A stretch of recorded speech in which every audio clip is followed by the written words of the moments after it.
Chapter 1278. Because Feng Qi had always been in the hands of Tarkus and Insursta, they naturally did not dare to act rashly and endured. When Brando saw the two of them again, he almost could not recognize them. The two of them seemed to have aged 10 years in a few days. Even their wrinkles had increased a lot, and they looked like they had reached the age of old. When the two of them saw Brando, they showed a look of horror at the same time. Obviously, the battle at Rosaline Port had left an indelible shadow in their hearts, especially the last confrontation between Brando and the Holy Jade Sword. That was almost beyond the imagination of mortals. Looking at the two of them, Brando knew that these two guys could not stir up any waves. At least in front of him, they did not dare to act rashly. He motioned to Tarkus to ignore the two of them and just keep an eye on Feng Qi. As for the latter, since coming out of Gussel Port, his originally arrogant nature had been restrained a lot. He did not dare to provoke him again. Brando saw a few times that the latter looked like he wanted to say something to him, but in the end he held back. He did not mind communicating with the other party, but when he thought of Delphian's instructions, he smiled and suppressed his thoughts. He thought that with this guy's funny temper, it would be good to keep him under control. In this way, Brando and Huang Hua, together with the unfathomable daughter of the Prime Minister, the smuggler Na Xian and his son, and the undead of Madara who were obviously not on the same side as them. In addition, there were the common captives of both sides, the successor of the Ghost Chariot clan and their genius of this generation, their two great elders, and many sailors and servants. Finally, there was the female knight and her party, who also obviously had other thoughts. Such a group of people with different thoughts gathered together at this moment. The skeletons in front of them had already explored the way. In the depths of the cave was a relatively narrow cave, but it was still dry. The terrain gradually went up, as if it was connected to somewhere else. The knight followed behind, holding rosin torches. The flames were bright and dark, gradually outlining the outline of the cave. This was obviously a cave eroded by water. It might have originally flowed through an underground river. The underground river eroded the limestone here thousands of times, forming a complex cave system. In some places it almost spiraled upward. The smooth stone surface or protruded from the surrounding stone walls, forming a cluster of beautiful stalactites. Such a scene was amazing at first, but after a long time it was inevitable that it would be boring. Brando initially thought that they would be able to walk out of the cave in a quarter of an hour, but he did not expect to walk for a few hours. The cave was narrow at first, and they had to line up in a long line along the narrow path. But later it gradually became wider. The walls of the cave expanded in all directions, almost forming an open underground space. Moreover, it formed a precipice on one side. Looking from that direction, it was pitch black. Below the precipice was almost an abyss, and the light of the torch could not illuminate the end at all. Tarkus threw a stone down, and after a while, he heard the echoes of the stone. Brando extended his line of law downward and found that there was an underground lake below, at least 200 or 300 feet above the surface. As he continued to move forward, he heard the sound of water coming from the darkness. Although he couldn't see the direction, he could tell that it was a waterfall. It seemed that the original underground water had changed its course here and poured into the underground lake. But this underground space was frighteningly large. The pirates who originally stayed here would not have discovered it. This was simply a natural hiding place. He now began to doubt his previous judgment. The previous port was a little too clean. With such a large hiding place, the pirates could not have completely ignored it. But where did they go? Brando did not know that while he was thinking about this problem, a few hundred meters away, on the other side of the cliff in the darkness between two stalactites, there was a pair of eyes looking over here. The dark eyes reflected the distant light of the fire. The owner of the eyes did not necessarily see Brando and the others clearly, but the light of such a bright torch was enough to spread far in the darkness. He stayed in place for a moment, then put a handful of beans in his mouth, chewed a few times and turned to leave. The man nimbly slid down a stone slope, as if the darkness was nothing to him. He circled around the stalactites a few times, found one of the caves and quickly went in. He did not go far before a faint light came from the front. Seeing the light, the man narrowed his eyes and quickened his pace. He walked to the corner and saw the scene in the cave where the light came from. It was a small stronghold. There were a few beds in the cave, and there were even more hammocks hanging in the air. A few cabinets filled every inch of the walls in the cave, and there were a few boxes scattered between the cabinets and the beds. Inside the cave, a few candles were lit, and there were more than a dozen people sitting on the beds. When the man barged in, the others looked back warily in his direction. The man ignored them and shouted, "Big sister! Lady White Mist, an outsider, has barged in." Everyone turned their heads and looked into the depths of the cave. There was a cloth curtain there, and beside the stove outside the cloth curtain, there was a furry white cat curled up in a coiled position. When the cat heard the voice, it looked up and narrowed its eyes at the man. "Oh, another fat sheep has come in?" White Mist licked her whiskers and narrowed her eyes. "Where did they come from? Are they from Sopalatch? Or are they other pirates? Or are they hiding from those who have lost their names?" "I don't know," the man replied. "But their team is a little strange." "How so?" "I see Madara skeletons, and there seems to be people from Nine Phoenix and some foreigners." "Why would Madara skeletons be with people from Nine Phoenix?" "I think it's the tyrant of the Ghost Chariot clan from Swift Plains, big sister." The pirates immediately started to clamor. "Shut up," White Mist snapped. If not for the fact that she needed these people to help her gather information about Soparake and Elm Harbor, she would have thrown them into the sea to feed the fishes. Furthermore, she would not kill a single one of them wrongly. But if not for the fact that she had to take care of Hippamera, who was injured and unable to move, she would not have needed these people. She would have gone to Sopalatch or Elm Harbor to gather information about Brando, but at least they were still useful for now. As an ancient witch spirit, White Mist did not have much sympathy for humans. These days, she let these pirates go out to sea to help her plunder necessary supplies, food and water, mainly for Magadal and Hippamera, and she did not feel guilty at all. It was also for this reason that she instructed these people to avoid the lost names outside. Although she did not know what happened to Wonde, as a witch spirit with thousands of years of experience, it was easy for her to recognize those damn things. It was for this reason, and the severe punishment she had given to these unruly gentlemen, that she had at this moment established a rudimentary authority in the community. A pirate group with a cat as their captain, it would be a joke if word got out. However, these gentlemen, the gentlemen of the sea, did not dare to laugh. In fact, when White Mist coldly spat out the two words "shut up," these two words produced the appropriate deterrent force they should have. Sure enough, the cavern became absolutely silent. Compared to a witch who had mastered ancient dark knowledge, the pirates' childish tricks were nothing. The witches weren't joking when they said they could pull out someone's tendons and skin them. That unlucky pirate was still hanging outside after being dried by the wind. Go and find out who it is. Don't kick an iron plate.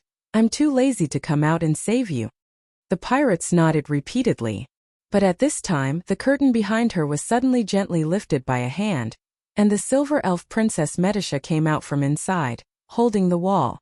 Her face was a little pale, but she spoke very firmly. "White Mist, I can feel the Lord." "What did you say?" "My lord, he is very close to us. My planeswalker authority has detected him, and my lord must have detected me too." "Really?" Brando did indeed feel the presence of Medisha at this moment. To be precise, he felt the existence of his secondary authority, and then he realized that it was the Silver Elf Princess, and then he felt the presence of Hippamera. The shock was no small matter. He stopped almost immediately, almost causing Delphine, who was behind him, to bump into him. The Prime Minister's daughter was stunned. She raised her head to look at him and asked in a low voice, "What's the matter? What's wrong?" "I can feel Medisha," Brando replied. "My lord?" Medisha's soft voice was immediately transmitted through their telepathic connection. "Is it really you?" Her voice was full of surprise. "Medisha." Brando was very excited, and he was worried about his subordinates who were left in Rushta. So many things happened after the moonfall, and no one knew what happened to them in the end. "Are you okay? Where are Charles and the others? Why are you here? Weren't you teleported away?" He fired off a barrage of questions in rapid succession. Medisha paused for a moment. She was about to answer. But suddenly, her voice became cold, as if she had turned into the little princess in Chablis. "It's you, Lady Delphian." Brando felt a cold wind blow on his back. "Oh." Chapter 1279. I thank you from the bottom of my heart, my lord.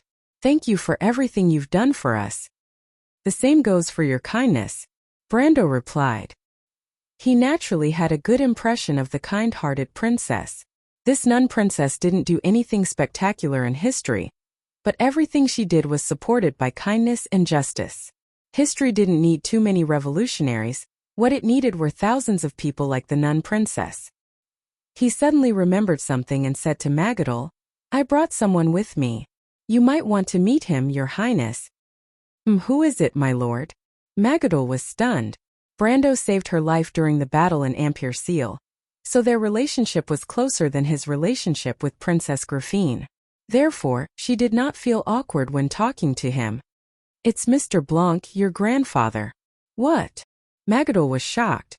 Duke Blanc went missing in a shipwreck not long after the Holy War, at least. That was what the Antibureau family claimed. It had been at least 60 years since then. Although she was not born when her grandfather went missing, she had at least heard about it. Because the Archduke's death was announced as a missing person, it wasn't that she hadn't thought that he might appear in places like Nine Phoenix, but so many years had passed. Even if he was lost at sea, if he hadn't died, he should have returned long ago. Although the connection between Nine Phoenix and Vaunt was blocked, it wasn't completely unrelated. She knew that her grandfather was a sword saint and would not be hindered by a little distance. Therefore, she only thought about it occasionally and treated it as a fantasy. She did not expect that it would one day become a reality. However, she had never seen her grandfather since she was born. She only knew that her grandfather was the most legendary hero of the Antibureau Principality. She admired her grandfather very much, but she didn't know what to do when she had to face him all of a sudden. My grandfather? Where is he? He's outside. I haven't told him that you're here, so I wanted to ask for your opinion. I will see him at once. Excuse me, Monsieur le Comte. Princess Magadol apologized to him and was about to rush out. However, she paused for a moment and went back to tidy up her dress to see if there were any wrinkles or omissions. This behavior showed that the princess was at a loss for what to do. But it was understandable. After all, they were blood relatives. Although they hadn't met for decades, they still couldn't part with each other. Moreover, Brando knew very well what it would mean for this small duchy if the old duke returned to Antibureau. It was impossible for Magadol not to be nervous and concerned. Magadol hurried out of the room, leaving Brando and Medisha alone in the narrow stone room. Hipamera then thanked him softly. She was a very contented girl and did not think of how to repay him. After all, Brando was her lord and her master. That was enough for her. Medisha was silent for a moment before she asked, I never thought that Princess Magadol's grandfather would be here. I heard that he went missing decades ago. There's more to this than meets the eye. Actually, it's not like what the rumors say. But that's Marshal Blanche's private matter after all. Brando explained. I understand. Medisha shook her head. But my lord, do you think that Marshal Blanche knows about Miss Magadol's existence? Brando was silent. He did not tell Blanche about Magadol in advance because of this reason. Perhaps Magadol herself did not know about the uniqueness of her body. The storm's core in her body was originally the power core of the giant god warrior. Any ordinary person would definitely not be able to carry such a thing in their body. There was no doubt that this princess was not human. Unless she was premeditated by someone, the Antibureau family's role in this was very suspicious. But from Magadol's reaction, the possibility of the former was very slim. And the current Duke of Antibureau would definitely know about his daughter's situation. What about the previous Duke? That was hard to say. Of course, he did not want to pry into other people's privacy. He just did not want to hurt this kind princess. Perhaps not interfering was the best way to protect her. But if the Antibureau family really had ill intentions towards Magadol, then he would have to intervene. Not only was Princess Magadol the best friend of Princess Griffine, she was also the best friend of all Tonagel. During the time she lived in Abies, she had formed deep friendships with almost everyone. Such an outstanding lady, Brando would never let her get hurt, and Medisha naturally would not. Brando was silent for a moment, then suddenly took out the angel's heart bottle and shook it in front of the silver elf princess. I heard that you were injured too. Medisha, do you need this? Medisa was extremely intelligent. She could see through Brendel's guilty conscience and couldn't help but laugh out loud. She covered her mouth with the back of her hand and said, "There's no need for that. This is a miraculous artifact. My lord, please don't use it as a tool to please girls." "I don't have such thoughts. I'm just worried about my subordinates." The silver elf princess snorted softly. "Actually, I have always suspected that the relationship between Miss Delphian and my lord is not that simple." "Ahem." She raised her head and looked at him carefully. "Actually, I know what Miss Delphian is thinking. That's why I said that she was a little pitiful. But my lord, since you have promised her, don't let a girl be sad and disappointed. Perhaps Miss Delphian made the right choice this time, and only you can save her." "Medisha? Don't treat me like a child, my lord. I have 1,000 years of experience, much more than my lord." "No," Brando replied. "I met your sister in the elemental frontier." Magadol and Frank's reunion was not as complicated as Brando had imagined. The moment the princess saw the old marshal, she recognized the face of the solemn portrait hanging in the middle of the castle.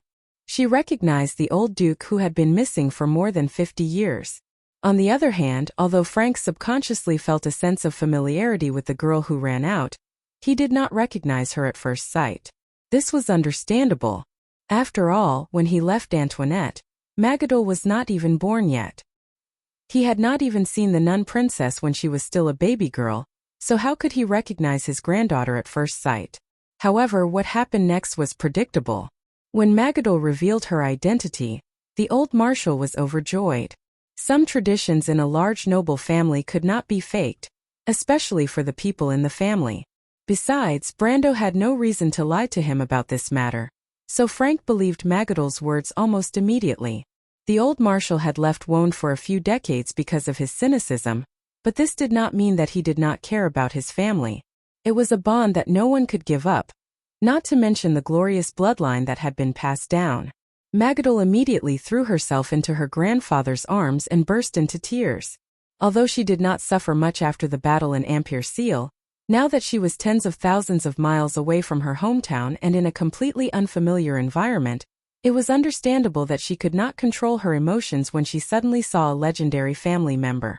Frank was greatly relieved, comforting his granddaughter in a soft voice while chuckling.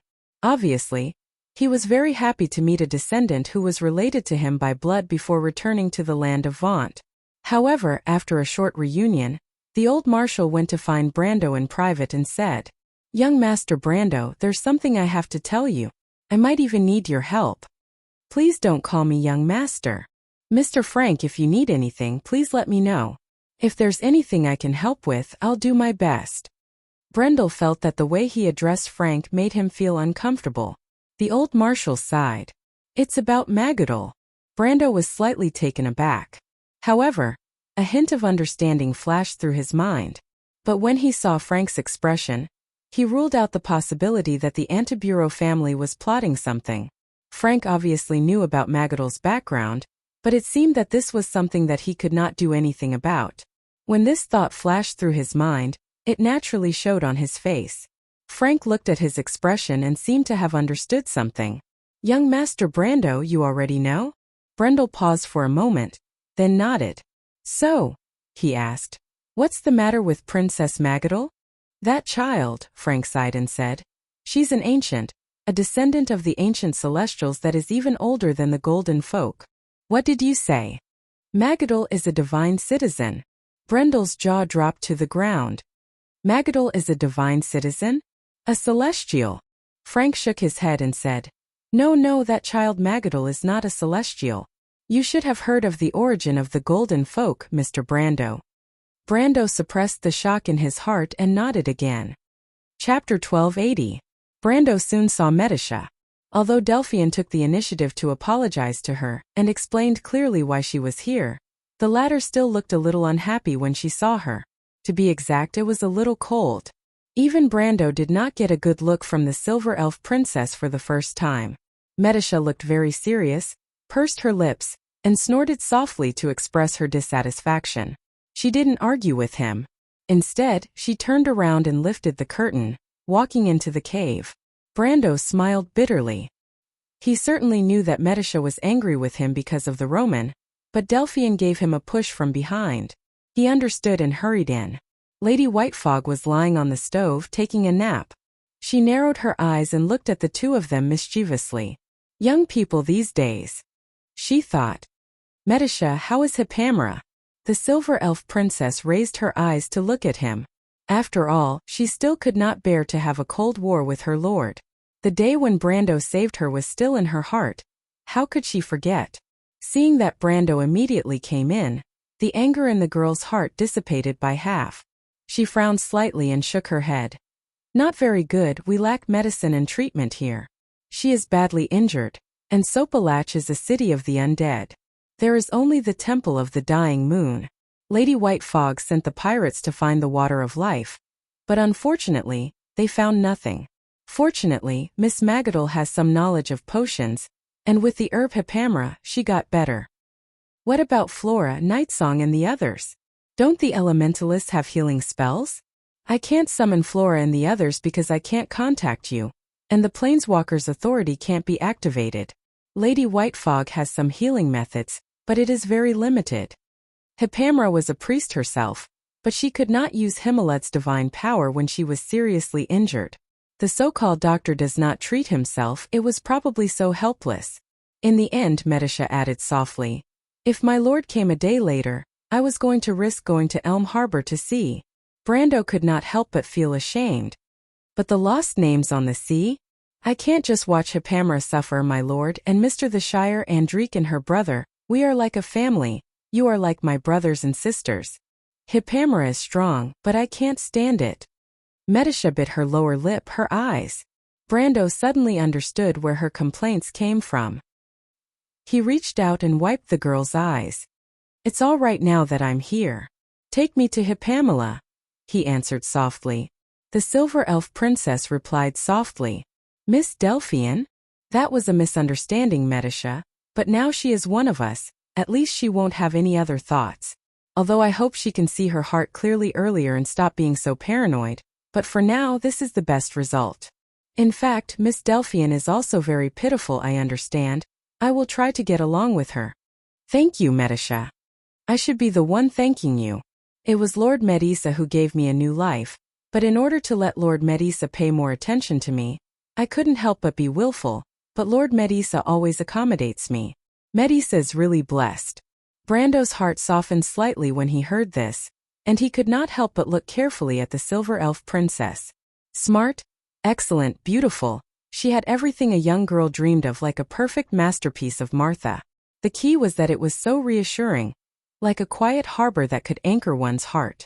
Whenever he was with her, Brando would feel a kind of eternal peace, as if all the anxiety and worry had disappeared without a trace. This seemed to be a characteristic of the elves. It is really a blessing to be able to meet you. Brando could not help but say this in his heart. Medisa silently led the way. Sometimes she didn't need to argue, and it was enough to let the Lord understand her intentions. She knew that she was very different from Scarlet, but she would never give up what belonged to her to someone else. When Brando saw Hippamera, he understood why Medisha was so anxious. Hippamera was wrapped in bandages, and there were bloodstains on them.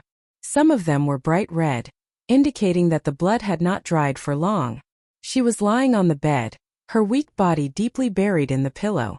There was no trace of blood on her face, as if only a pair of lively eyes were filled with the color of hope. The moment he opened the curtain and entered, Hippamera's gaze fell on him. My lord? Miss Priestess seemed to be happy, and her happy tone was exactly the same as Medisha's, which made Brando feel even more ashamed. Even though he had been worried about Medisa and the rest on his way north from Rosaline, he had put himself in their shoes and thought about the consequences of his rash decision back at Rushta. Although he did not regret going to see the Roman, he could understand why Medisha hated Delphian so much. The cave was filled with the pungent smell of medicine. Princess Magadol was dressed like a maid in Greek mythology, and there was a pot of medicine in front of her. When she saw Brando enter, her expression was full of hope. Obviously, he had left the impression that he was omnipotent, as if as long as he was here, Hippamera would undoubtedly recover. This trust was without reason, but it was incomparably firm. Thank you, Miss Magadol. Brando already knew that the princess was teleported here together with Lady Whitefog. These days she had helped Medisha and Lady Whitefog a lot. If not for her, Hippamra's condition would have been worse. After all, Medisha was also heavily injured in the disaster. It was said that when she was teleported, something descended on Rushta, and the turbulence in space was affected. That was why she was thrown here. And Lady Whitefog was obviously better at killing people than saving people.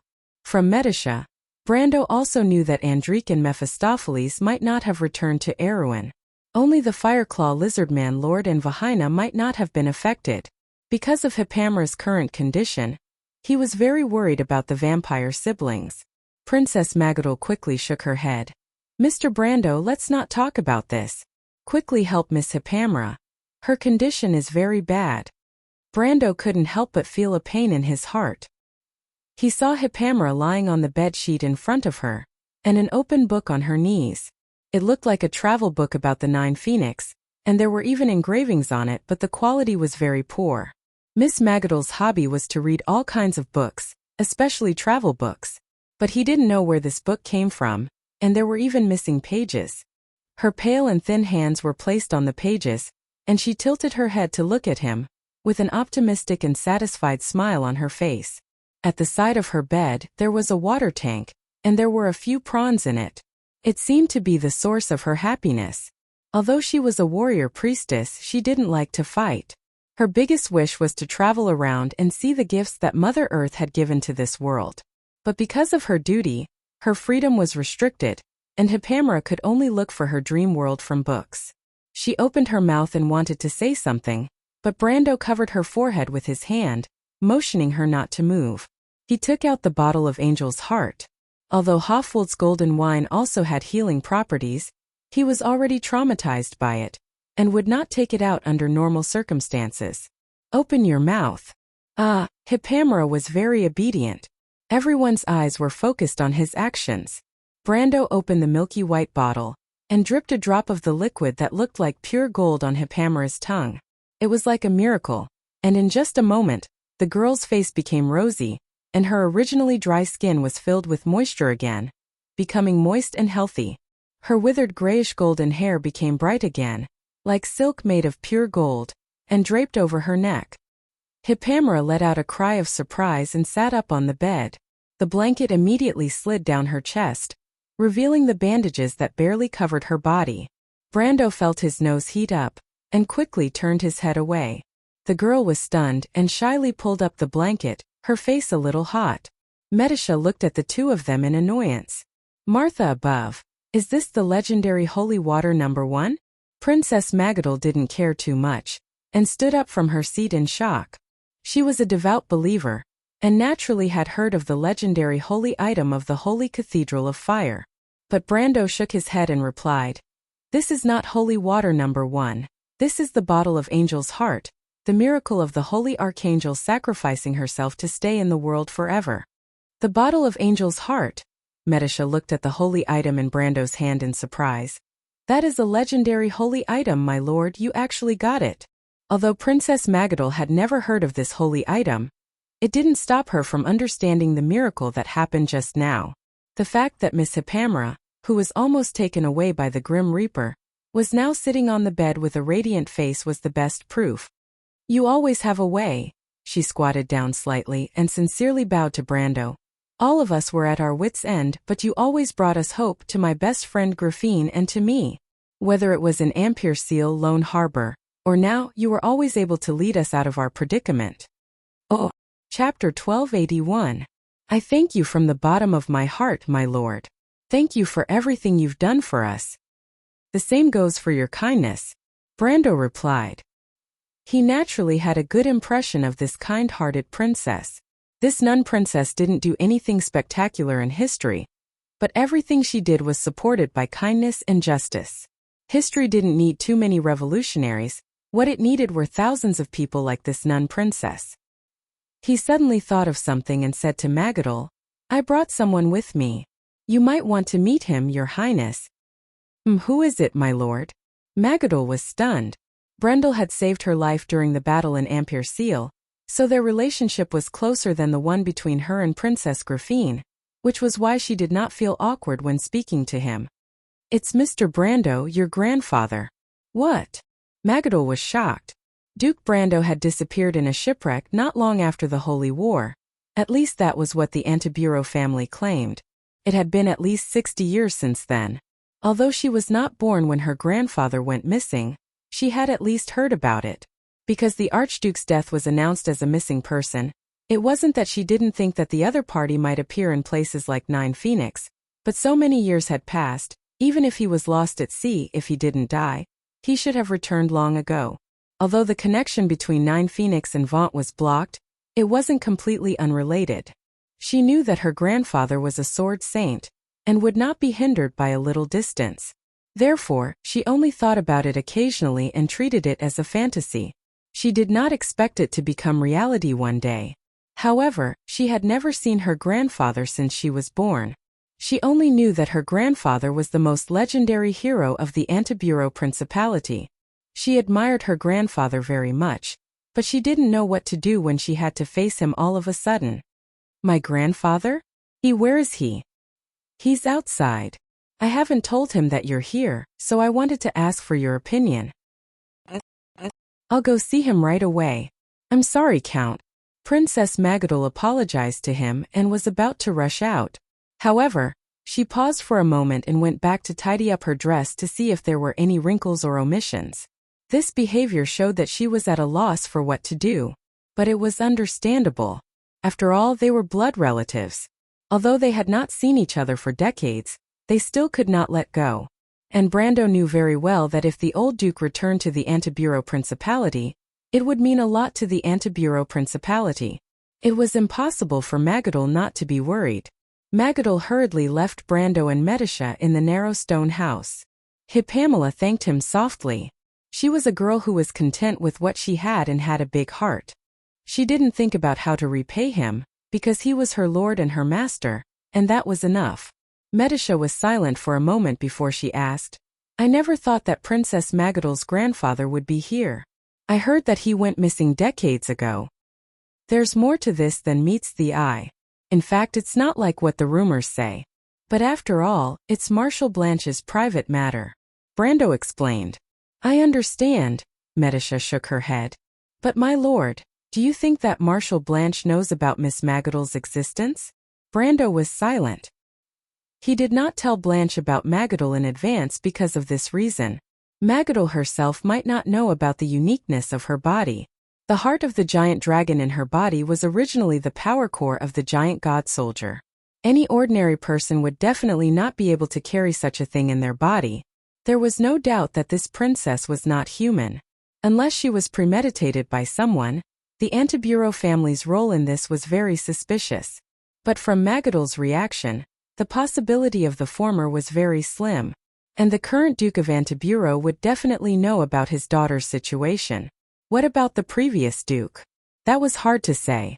Of course, he did not want to pry into other people's privacy. He just did not want to hurt this kind princess.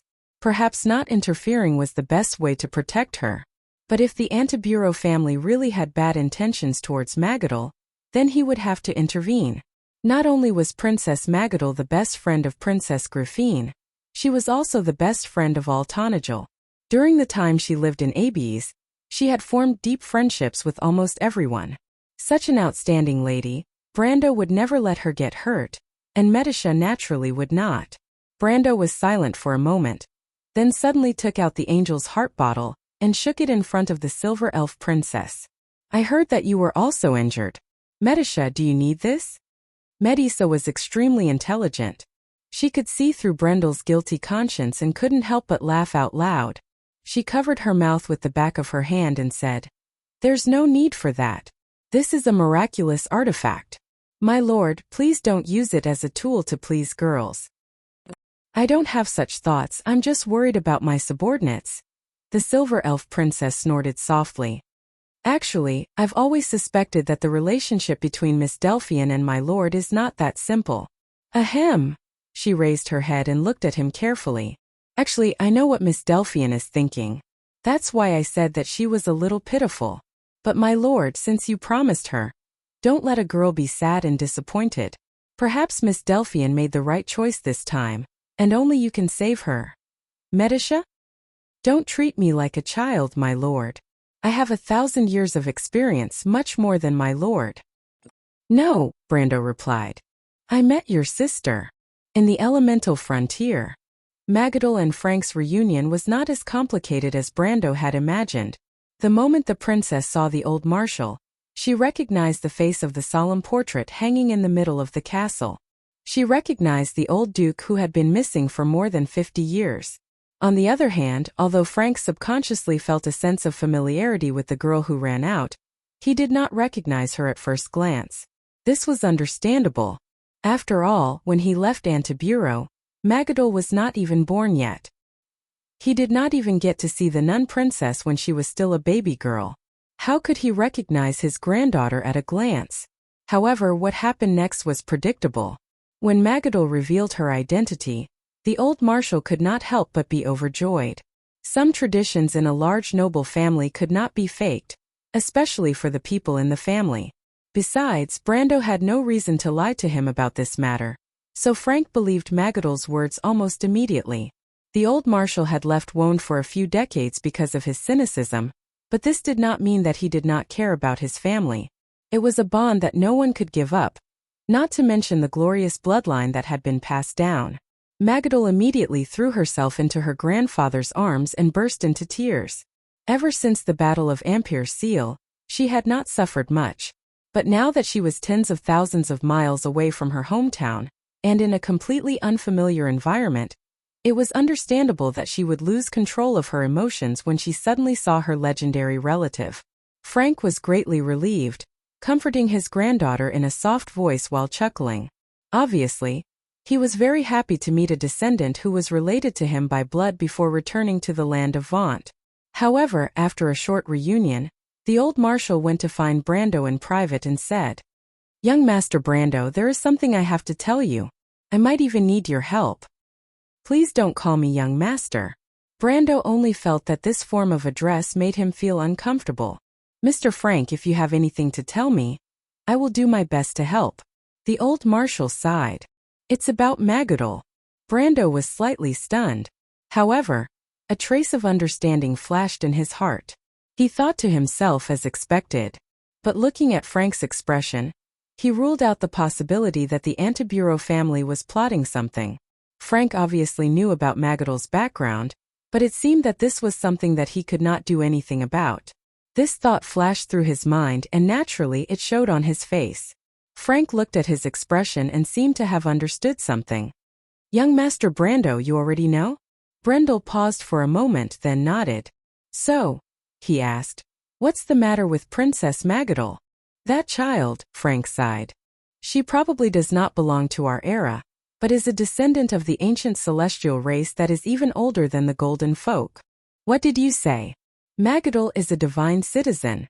Brendel's jaw dropped to the ground. "Magadol is a divine citizen? A celestial?" Frank shook his head. No, that child Magadol is not a celestial. You should have heard of the origins of the Golden Folk, Mr. Brando. I think Magadol is a celestial." Brendel suppressed the shock in his heart and nodded again. Chapter 1282. Not only did Brando understand the Golden Folk, he knew them far better than Brando had imagined. The Golden Folk had the blood of warriors flowing through their veins.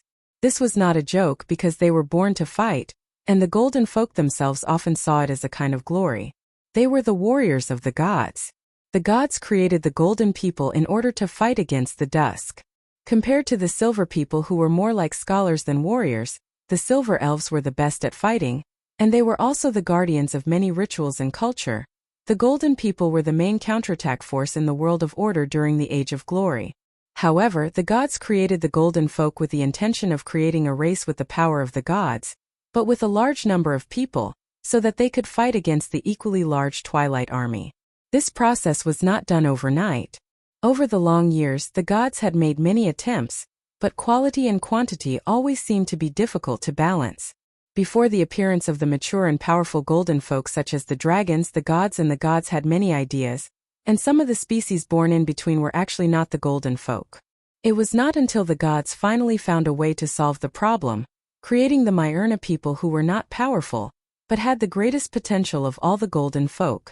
Before they came up with the mortal plan, the number of their failed works in the long river of history far exceeded the number of their successful works. But some of them were not worthless.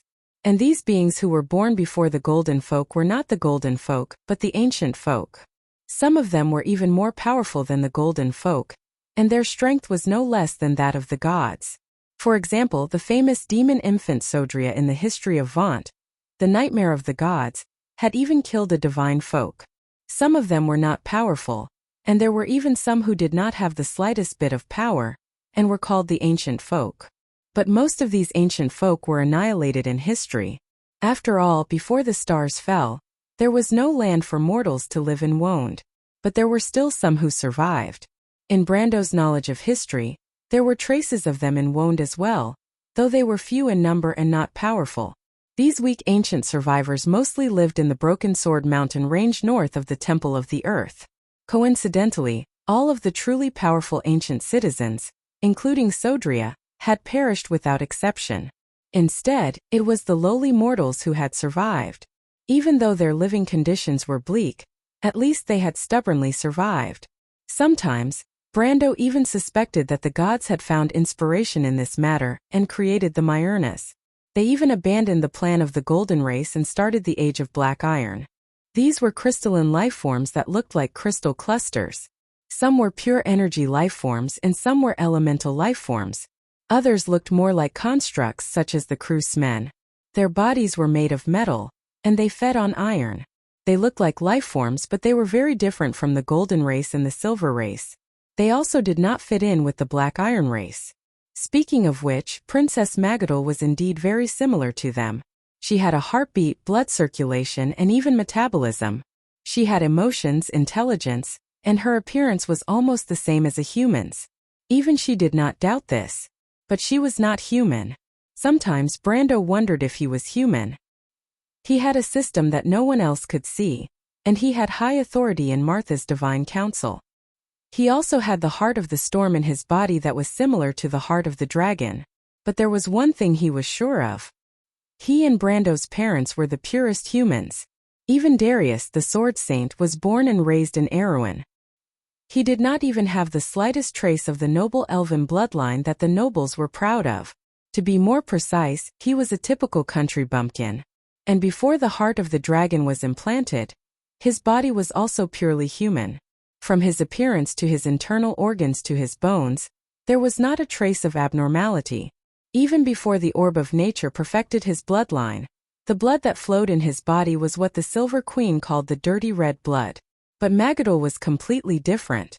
This princess could be said to only be human on the surface. Perhaps she had the emotions and intelligence of a human, as well as a sense of identity. But her body was indeed a construct. Such a strange life form could only have been the work of a mad wizard who was arrogant enough to challenge the realm of the gods. But the wizards, including the Bugas, could never solve the problem of the soul and emotion, and they did not even go as far as their fellow necromancers in this regard. Although the poor liches of Madara still did not understand the principles of their spells, it was hard to say if they were more pitiful than the Bugas. So when Blanche said that Princess Magadol was an ancient, Brando could accept it. But what made Brando a little surprised was how the Antibureau family knew about this. In his opinion, this small duchy, which drifted away from the upper circle of the Kurlutz people, was once very dutiful in history. Although there were some trivial and melodramatic things, they were not out of the scope of ordinary nobles. And how did they come to be related to Magadol? If the princess was really from the ancient era, then how did they come to be related to her? He was familiar with the Golden Race because he knew too much about them in both his previous and current lives. Especially in this life because of his grandfather, he learned many secrets from the Bugas, from the Silver Queen and many other people that he had never known before. That was how he learned about the plan of the gods, and learned about the Dark Dragon and everything that happened in the past. And in fact, for many people living in this land in this era, including the nobles, the only thing they knew about the Golden Race was the dragons, just like how many people only knew that the Bugas were silver wizards, and they did not even know about the silver elves. To be able to say that the golden race was created by the divine people, and even to be able to confirm the existence of the divine people was a very remarkable thing in itself, and that was at least the domain of a senior scholar. And to know the difference between the ancient race and the golden race was even rarer. Brando looked at Blanche, hoping that the marshal could give him a satisfactory answer. You know the origin of the golden race? Blanche was more surprised than him. I understand the Bugas told you. After all, they had some connections with your grandfather. That's right, you know about the divine people, that makes things easier. The old marshal sighed. In fact, the Antibureau family already knew about the existence of the divine people before that incident happened. Brando knew that the so-called incident was the incident that happened on the final battlefield 60 years ago. Although the marshal did not personally experience it, he should have been involved in the aftermath. He did not open his mouth to speak, nor did he deny the misunderstanding. Brendel knew that the marshal would have a lot to say next. Sure enough, Blanche continued with a sigh. The Antibureau family knew the secret behind this because of Magadol. Marshal, so you should have recognized Magadol long ago. Brando suddenly realized this. Blanche laughed bitterly. I could only pretend that way, Master Brando. You should understand that we had no other choice. That child is actually very sensitive, and I don't want her to realize that she is different from others. No matter what, she is still a kind child, and should not be hurt because of this. Brando suddenly understood, and he could not help but sigh in his heart. Although the marshal usually looks serious in front of him, he was actually an Oscar-level actor. Not to mention Magadol, even he did not have the slightest suspicion at that time. Life is like a drama, and it all depends on acting. But you can't hide it forever. Lies cannot protect people, and will only hurt her more. Marshal. Brando's ears twitched slightly, and he suddenly heard light footsteps coming from afar. It was not Medicia's footsteps, and it was obviously not Delphian's either. Brando instantly knew whose footsteps it was. He subconsciously wanted to remind the marshal, but after thinking about it, he swallowed his words. Since she came here quietly, it meant that she might have doubts in her heart. It was not important when this suspicion arose. What was important was that concealing it could be done with good intentions, but deliberate deception may cause an irreparable rift between the Antibureau family and Magadol. We have no other choice. This is related to another secret. I will tell you slowly later, Master Brando. After saying this, Blanche's face suddenly changed. It was obvious that he had also heard the footsteps. Although his strength was slightly inferior to Brando's, Magadol was just an ordinary person. It was impossible for her to hide in front of two Supreme Realm experts. But Brando said, Marshal, if you can recognize Magadol, it means that she is definitely not your granddaughter, right? Blanche was slightly taken aback, and he looked at Brando with some confusion. But Brando shook his head at him sternly. This marshal had lived an illustrious life, and had experienced countless storms and waves. It was obvious that he was not completely ignorant of the human heart. In fact, it was the opposite. With his sharp mind, he instantly understood what Brando meant. Chapter 1283.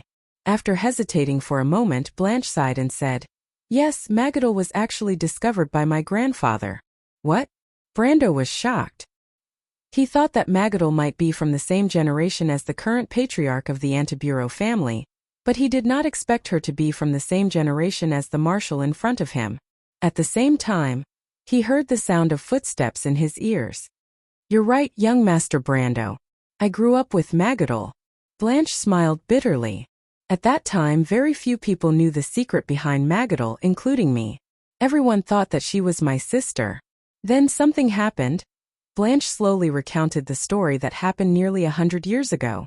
About 4 generations ago, the Duke of Antibureau discovered Magadol in a special experience. Realizing that the girl was extraordinary, he brought Magadol back to the duchy and told her story to a few people, strictly ordering them to keep it a secret. Among these people was Blanche's father, and the little girl was designated to him as his daughter. As Blanche described, he took out an item from his pocket. Brando saw that it was a piece of rusty metal about the size of a palm, and it seemed to be painted. The old marshal rubbed the piece of metal affectionately as he spoke. He looked at the piece of metal carefully before handing it over. We confirmed that Magadol was an ancient because of this. I should have left it to my useless son, but I left in a hurry. I was worried that it would bring trouble to Magadol, so I took it with me. Brando took the piece of metal and glanced at it. He frowned. To be exact, it was an ordinary piece of metal. It was very thin, only a few millimeters thick. It was a little bent and covered with a layer of red rust. But the rust could not hide the paint that was painted on it. It was a layer of blue paint with a white border. There was a line of small letters engraved on it. Umsots Ruptislames X00432408_433W. V. 1044 stem 25th. No matter how he looked at it, there seemed to be nothing out of the ordinary. But Brando knew that this thing should not exist in this world. It was a production nameplate. He was very familiar with the words on it. It was at least an ancient language from a few eras ago. After seeing it many times, he gradually learned how to read it. Although he could not understand it word by word, he could at least roughly understand the meaning of the nameplate. Experimental subject number X00432408 was located in sequence 433. It was located in a production workshop or laboratory called RTU. In short, it had a similar meaning. Finally, there was time. It was a method that he had never heard of before. It was a method that might have lasted for more than 1,000 years. So what was this? He looked at the small piece of metal in his hand, and his heart was filled with questions. A transmigrator like himself? From Earth? Or from another time and space? Or was it a gadget that the planeswalkers brought from a parallel dimension? He raised his head and looked at Blanche. He knew that the marshal would definitely give him an explanation. This is something that was found with Magadol. Brando heard the sound of something falling to the ground. He turned to look in that direction, and the sound immediately disappeared. Frank was also looking in that direction worriedly, but he continued. To be exact, my grandfather found Magadol in a huge metal container in the Broken Sword Mountains. At that time, he could not get the entire container out, but he found a baby girl in it. In order to prove it, he tore off this nameplate from the container. Do you know what this is? Brando asked. Frank shook his head. We only know that it is an ancient language. My grandfather looked up a lot of information and documents about this. Since then, we have learned about the relationship between the Golden Race and the Divine People. It was also at that time that the Antibureau family began to approach the Holy Cathedral of Fire to investigate Magadol's background. What about that place, the place where you found Magadol? It disappeared. Disappeared? My grandfather and my father went there later, but before that, there was an earthquake in the Broken Sword Mountains. That place was originally the hive area of Georgindy Ridge, but it was buried because of it. Brando pursed his lips. His heart was pounding. There was a very interesting fact. Almost all of the ancient people devoutly believed in Mother Earth Gaia, because they believed that they came from the same place. That place was buried in the mountains, deep in the earth under layers of silver plains. There was a silver kingdom. Mother Earth Gaia protected every one of her children. Until one day, when the children grew up, the gate opened in front of them, and everyone came to the earth. This was a scene described in the myths of the ancient people. Their religious ceremonies also repeatedly repeated the scene of them coming out of the mountains, and the witch doctors and priests passed down this history by word of mouth. What was more interesting was that the rune dwarfs also believed in this legend. Thinking about it carefully, this history was very similar to the one in Odom's memory.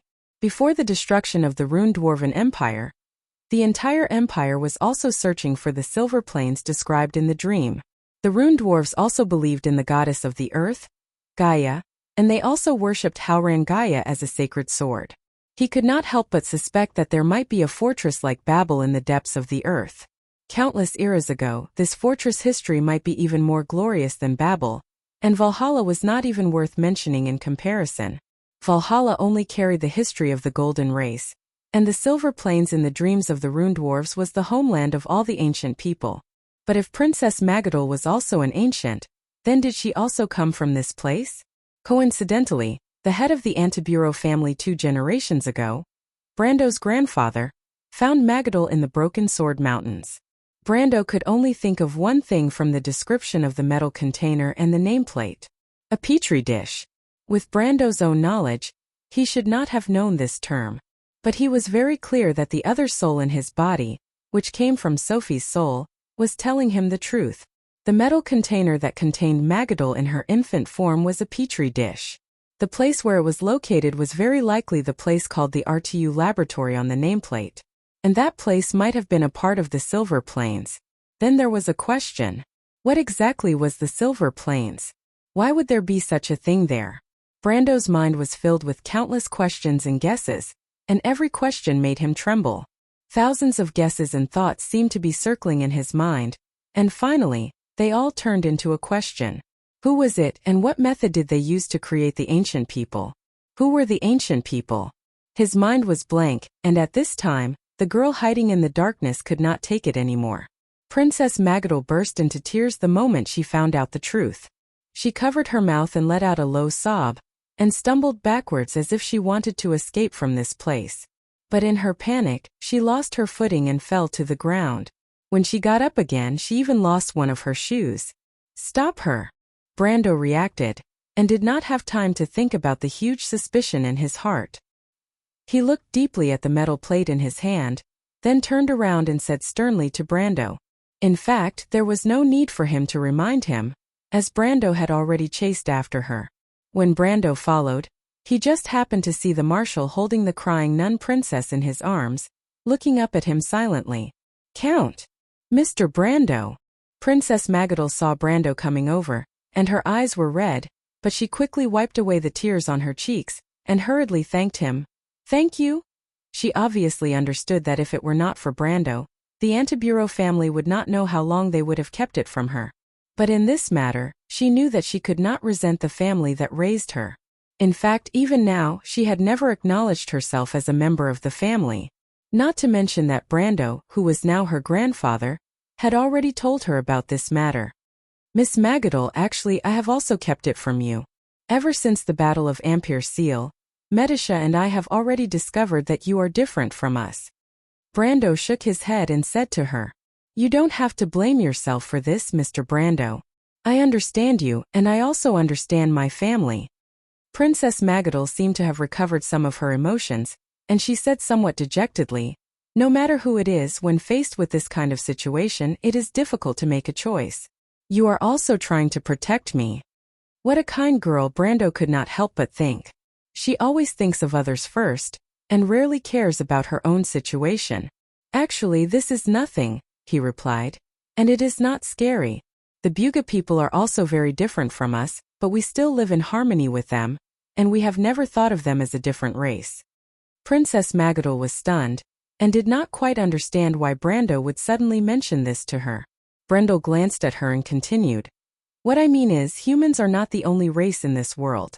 There's nothing strange about that. The key is that your relationship with the Antibureau family doesn't change because you're an elf, dwarf, or any other race. This relationship is something that can't be cut off. Hearing this, Marshal Blanche could not help but nod, and turned to look at Brando gratefully. But, Princess Magadol looked a little sad. A person like me, is it really a life? Perhaps I was created by someone else. Of course, whether you were created by someone else or not, you have feelings and you have a soul. There is no doubt that all of us were created by Lady Martha, right? Brando thought that it was fortunate that there were gods in this world. Sure enough, after hearing his explanation, Princess Magadol's expression became much better. Thank you, she replied softly. Mr. Brando, thank you. But I don't quite understand what is going on between you and Mr. Blanche. Brando asked. Logically speaking, you should know Mr. Blanche, right? Sigh, this is where I need your help, young Master Brando. Marshal Blanche heard this and sighed deeply. Magadol has always been in danger, and has never been an exception. P.S. Yesterday, I remembered the heart of the dragon in Magadol's body as the heart of the storm, and forced myself to switch hearts with Brando. I don't know if Brando secretly took advantage of the girl. I am guilty, it is all my fault, and I have already corrected myself. Chapter 1284. In fact, young Master Brando, Magadol's memories have always been in a state of amnesia. Every once in a while she would seal off her past memories. This may be a form of protection because it has something to do with her nemesis. Nemesis? Marshal Blanche shook his head and continued.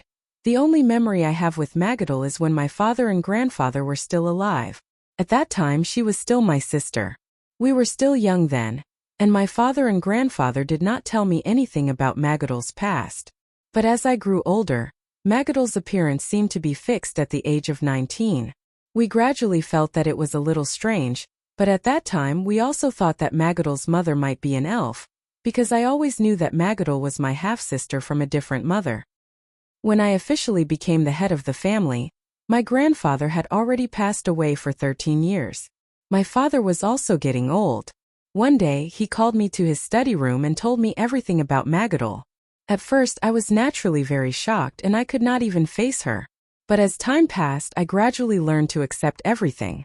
I thought, Magadal is my sister, a member of the Antiburo family. I grew up with her, and we have countless beautiful memories. These memories between siblings are inseparable, so why should I deny it? After making this decision, I had a long talk with Magadal and told her the truth. My father, who was the previous head of the Antiburo family, agreed with my decision, because we could not hide it from her forever. Oh, that should be Magadal's first memory. I remember telling her this secret in the inner courtyard of the Antiburo family's castle. In my memory, there was a small garden, and in the flower bed were some purple gentian. This flower was very popular among the nobles at that time, and there were a few bees flying around the white flowers of the pagoda tree. It was afternoon, and the sun was very bright. After listening to my words, Magadal was very calm. Magadal's mouth was slightly open, and she was a little lost in thought. She did not have any impression of this memory at all, but she could tell from Blanche's tone and details that his memories of that era must be beautiful and warm, just like the afternoon sun that he described. His tone revealed a sense of familial love and reminiscence, like dust floating under the warm sun. It was faint but full of warmth. Blanche looked at Magadal, and his eyes were full of love. As my sister, Magadal was very different from you. She was calm, decisive, and very assertive. The only similarity between you and her was that you both had a pure and flawless heart. The Antiburo family's guild that helped the poor was founded by you, but they always thought she was your grandmother. Ah, no wonder they were so good to me, Magadal exclaimed. The Holy Cathedral of Fire also talked to me about my grandmother a few times, and they also mentioned the Guild of Saint Vienne and my grandmother. But I have no impression of her at all. At that time I felt strange and ashamed, and felt that I had lied to them. But I could not deny my grandmother's past. That was something that happened later. When she found out the truth, she appeared less in the duchy. She began to travel to places like Cruz and Erewhon for long periods of time. I know that she was looking for her origins, and my father and I have been very supportive of her. Magadal, if my grandfather and father wanted to know your secret at the beginning, but after so many years of living together, we actually treated you as a member of the Antiburo family. Just like us, you are our family. The nun princess pursed her lips and sniffed gently. Thank you. I have always treated you as my family. Even now, that has never changed. Frank smiled with relief but then shook his head. This continued until my father passed away. At that time something happened. After attending the family funeral, she embarked on a journey to Cruz. On the surface, she was invited by the Holy Cathedral of Fire to participate in the spring festival, but in reality, she was going to the Broken Sword Mountains to look for the place where we found you. This was the third time she went to the Broken Sword Mountains. Because the previous few times were very successful, I did not think too much about it. I only asked a team of family knight to accompany her. In fact, I was already the de facto leader of the Antiburo family at that time, and the burden on my shoulders was very heavy. It was as if there was an endless amount of work to do. As my sister, she was very clear about this. Even before she left, she only met me briefly. But I did not expect that she would be gone for 3 years. The Holy Cathedral believed that she and the entourage of the delegation had disappeared when they were passing through the Sublime Inland Sea. After that, there was no news of her. But only I knew that she did not go missing in the Sublime Inland Sea. She must have met with some trouble in the Broken Sword Mountains. After that, I frequently went to Cruz. In the eyes of outsiders, it was to strengthen the relationship with the Empire, but in fact it was to find her. Just like that, 3 years later, one night, I still clearly remember the bright moonlight of that night. The silver moonlight shone through the window onto my desk. I had just finished dealing with the dispute between the Wind Elves and the Sacred Guild, blew out the candles, and was about to go back to my room to sleep when my sister appeared in front of me just like that. She was covered in blood and severely injured. She jumped in through the window and grabbed me. She told me in an urgent tone that she was in trouble, and that something terrible was chasing after her. At that time, I angrily asked her where she had been these days, and why she didn't contact her family. At the same time, I pulled the bell on the desk to call for help. At that time she looked very scary and I was very worried. When she stopped me and said that she needed my help to hide what happened next, I did not understand what she was talking about at first. Later I realized that she must have understood a lot of things at that time. She must have gained a lot from her trip to the Broken Sword Mountains, but she did not have the time to tell us. So I quietly cleaned up the blood in the room, and another person cleaned up the traces in the courtyard outside. Then, I hid her in the cellar according to her request. I brought her some medicine but she didn't use it. It wasn't until the morning of the third day that I saw her again. That meeting was also in my study. I was originally feeling uneasy, but she quietly snuck in. Her injuries were almost completely healed, and she gave me a very strange feeling. That feeling was as if the person in front of me wasn't my sister, but another stranger. Magadol seemed to have understood something. She moved her lips and wanted to say something, but no sound came out. That's the second you. Very few people know about your existence. She sealed most of her memories, and the scary thing didn't seem to find her again. But she's a little different from the current you. She still retains some memories of the past. She's naturally close to those who are familiar with her, such as me and my brothers and sisters, Blanche replied. Because of this reason, very few outsiders knew of her existence. She was actually your mother, the rumored sickly lady. We claimed that she married a noble from the White Mountain area. In order to recuperate, she basically lived in seclusion. She died at the age of 33. You could say that she died young, but in fact she lived much longer than that. She had an exclusive laboratory under the castle and a mage tower. In fact, most of the time we did not know what she was doing. That was how it was until you were born. Before you were born, Magadol, the second you left me a letter. In the letter, she explained that she had sealed her memories for the second time. She had created a new identity for herself, which is your current life. In the letter, she had given up on the secret of her past, and only hoped that you could live a peaceful life as a member of the Antibureau family. I heard from Mr. Brando that all these years, you had done everything you could for the Antibureau family. You had won a lot of prestige and power for the family in the Empire. Perhaps this was the wish she left behind in your heart. Magadol looked at the old man and opened her mouth, but she did not know what to say for a moment. But Brando shook his head. Call me grandfather. The current you no longer has any connection with the past. Magadol, I followed the request of the second you in the letter and brought you back from the non-existent father of the White Mountain. I allowed you to become a member of the Antibureau family again. From then on, you are Magadol, my granddaughter. Grandfather. The old marshal nodded at her and smiled with relief. The old man raised his head and looked at Brando. Young Master Brando, I am already old. If Magadol was just an ordinary person, I would not make things difficult for you. But I know my son's ability. He may not be stupid, but he is not a smart person either. Oh. Chapter 1285. Perhaps the current generation of the Antibureau family can protect Magadol as an ordinary person, but they can't protect the real her. I know that the mystery surrounding her has never dissipated. Perhaps at some point in time that terrifying thing will come back. If possible, I hope you can help the Antibureau family. I may not have been able to help Mr. Darius back then, but I have always been loyal to the Marshal. I hope you can agree to the request of a dying man like me for the sake of my old face. Grandfather, Princess Magadol whispered. You don't have to do this. Brando looked at the two of them and shook his head. Mr. Brando, my grandfather passed away early, but you are still in the prime of your life. I believe that with your abilities, protecting Magadol will not be a problem. But if that day really comes, I will definitely take action. Not because of your request, but because Princess Magadol is also my friend. Mr. Brando, Magadol looked at him gratefully. Thank you. Your grandfather was just as heroic back then, it's exactly the same. The old marshal sighed. It's no longer appropriate for me to return to Antiburo now. Back then I wasn't able to follow the marshal. Now that I'm able to serve his descendants who are just as outstanding, perhaps it's a way to make up for my regrets.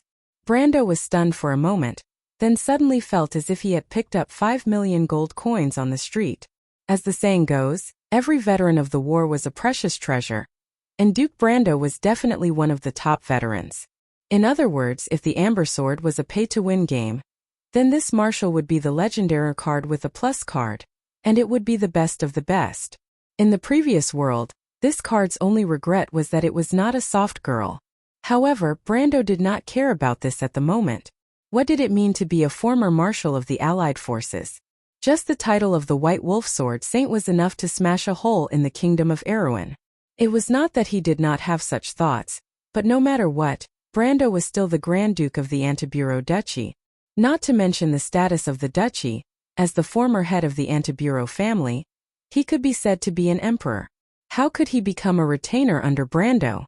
Brando's highest wish was to build a good relationship with the Grand Duke, and strengthen the relationship between Erewhon and the Antiburo family. If possible, it could make the two countries advance and retreat together. That would be the best.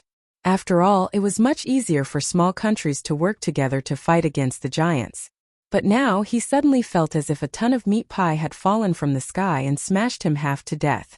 It was as if he had just received a complicated main storyline quest, and the system had immediately given him an unprecedented epic reward. This feeling was not something that could be described as a dance of ecstasy.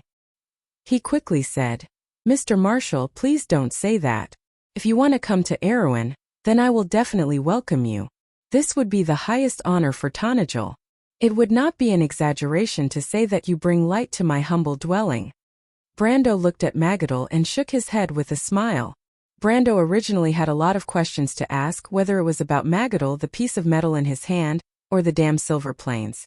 But looking at the grandfather and granddaughter, it seemed like they had a lot to talk about.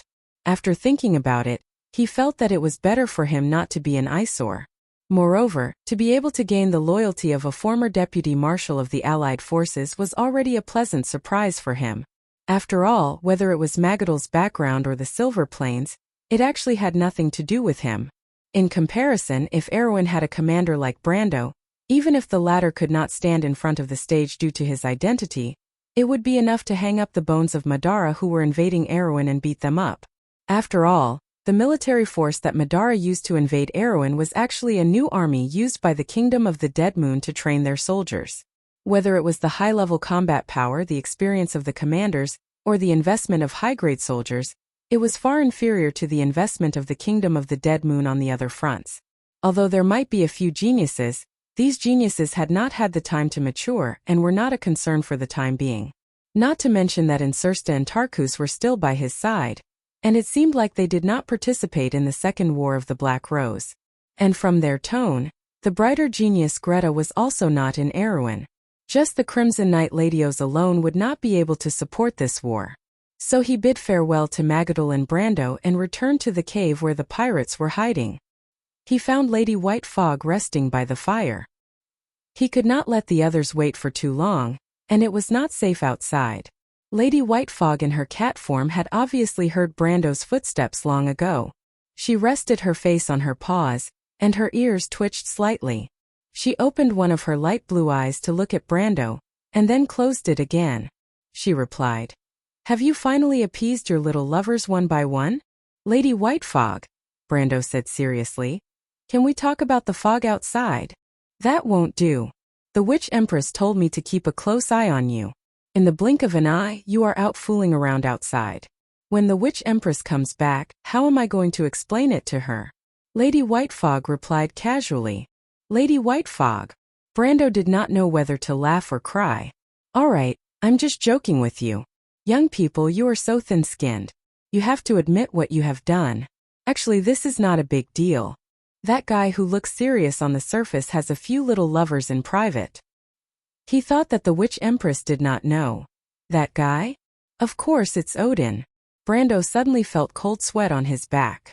He wondered if he would be killed after hearing these ancient secrets. He thought that the Dark Dragon and the Witch Empress would not be so calculative with a junior like him. But I'm also reminding you to be careful. Don't let your backyard catch fire. Mistress of the White Mist. Those are the unnamed ones. Don't tell me you don't recognize them? Only then did White Fog open her eyes again. She stood up, stretched her 2 front paws on the ground, waved her tail and replied, "What do you want to know about them?" Brando thought for a moment and replied, "Humans know little about the unnamed ones. Some scholars think that they travel around Wonde in a fixed route. Based on observations from various places, it seems to be the case. The areas where the unnamed ones appear more often form a closed ring around Wonde. It's just that people don't know much about the part of this line that extends into the Great Glacier." He added, "In fact, people don't know much about the Great Glacier itself." However, he did not say that the so-called some scholars' view was actually the general understanding of later generations. However, his memory of the information on the forum had become more and more vague recently. Brando sometimes wondered if he had Alzheimer's disease in advance. However, one thing he at least knew was that until the Year of the Stars, the players knew little about the Great Glacier. It was an area with a higher level than the Nine-Headed Phoenix. After the Battle of the Oblique Forest, until Madara occupied the area east of the Algash Mountains, the players had formed several expeditions before, but they were all wiped out under the extreme weather changes in the Great Glacier. White Fog stretched and licked her paws. "Isn't that all the details? In that case, what else do you want to know?" "That's not what I'm concerned about, Lady White Fog." Brando shook his head. "I'm concerned about how large the area covered by this fog is. I want to avoid it by going deep inland, but I can't make up my mind because I'm not sure if I can succeed, and I don't know how much danger I'll have to take. I wonder if you have any suggestions for me?" "How do you know I do?" "Medisha told me," Brando said bluntly. "She said that you were the one who taught the pirates how to avoid the sea fog during your stay here. It's all thanks to your guidance that you were able to stay here for so long. It's not the same a few days ago." White Fog shook her head and replied, "To be honest, if it wasn't for the fact that I had no other choice, I would have already brought Medisa and the others away from this place. To anyone, staying in the world fog won't end well. Please don't take my choice as a sign of my confidence. World fog. It's just a name. Let's not talk about that for now. However, I do have something to tell you about the movements of the unnamed." "I'm all ears, Lady White Fog. This matter may have nothing to do with the fog, but it may have something to do with it. I saw it with my own eyes, but I need further confirmation.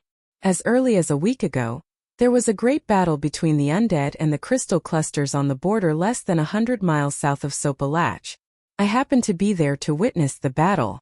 I saw the undead retreating to the north, and countless crystal clusters coming from the horizon.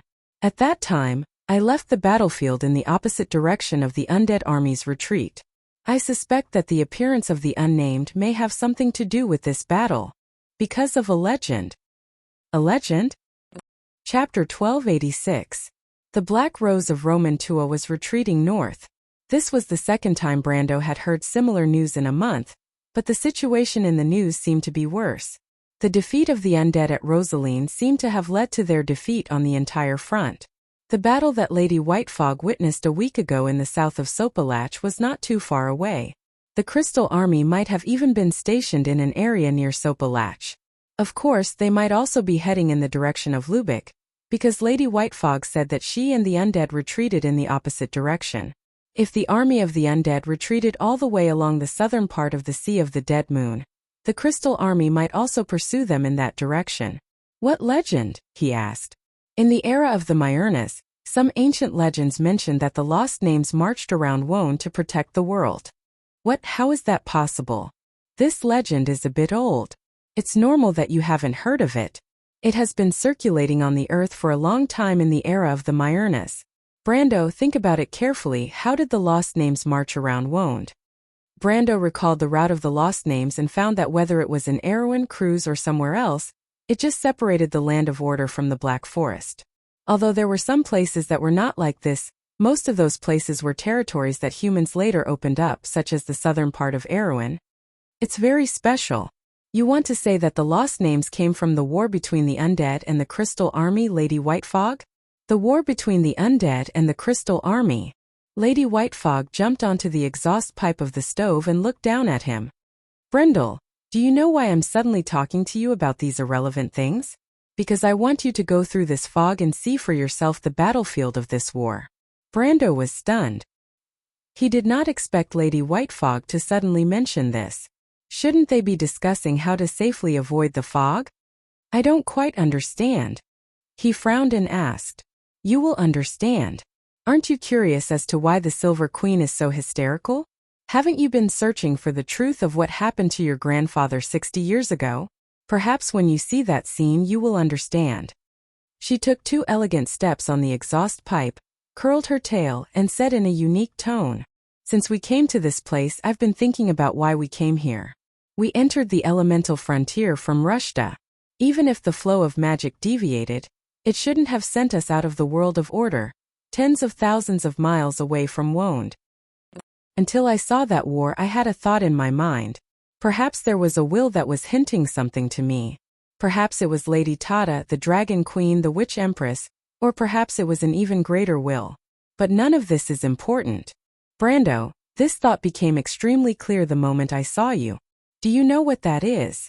Brando looked at her silently.